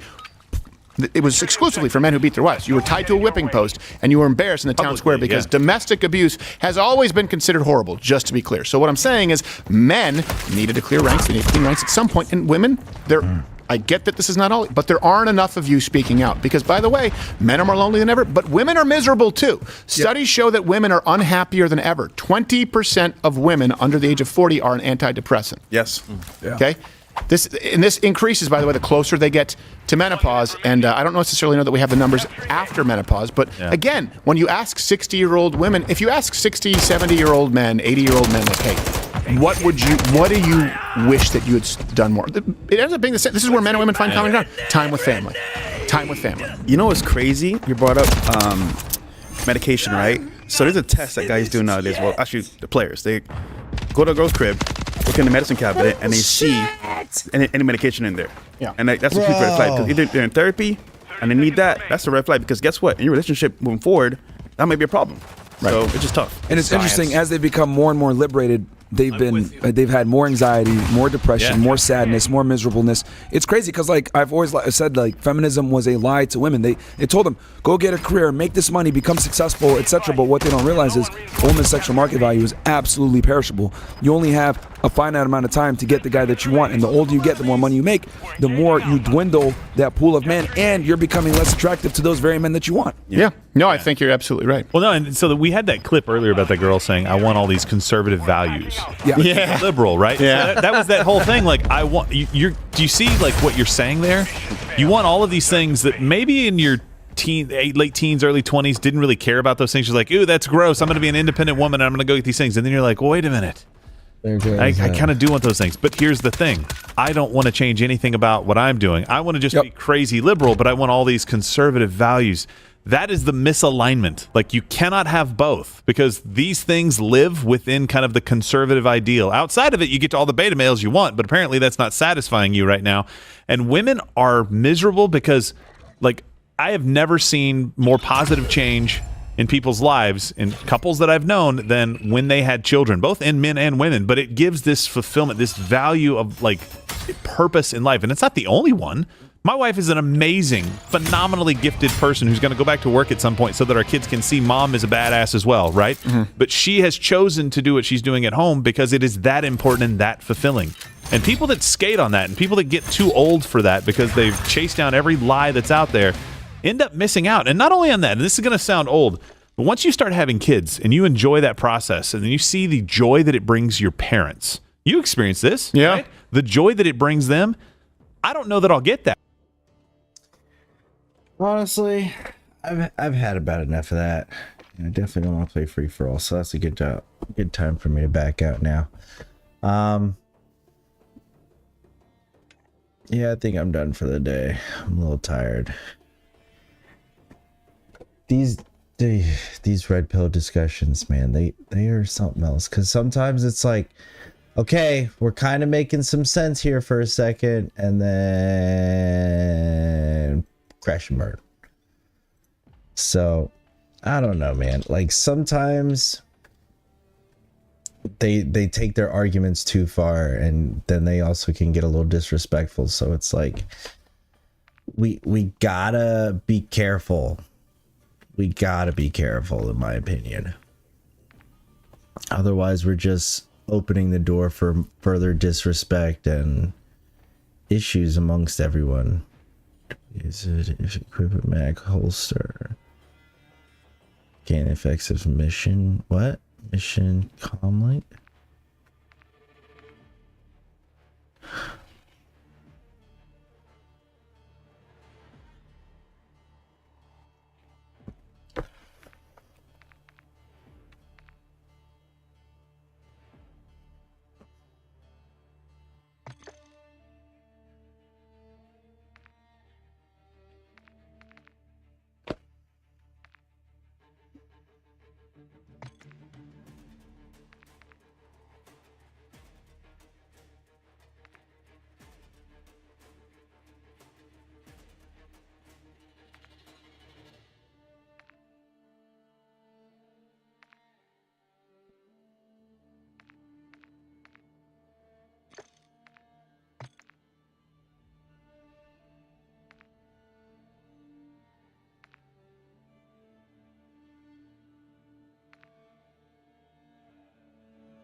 Yeah, we're gonna end it here.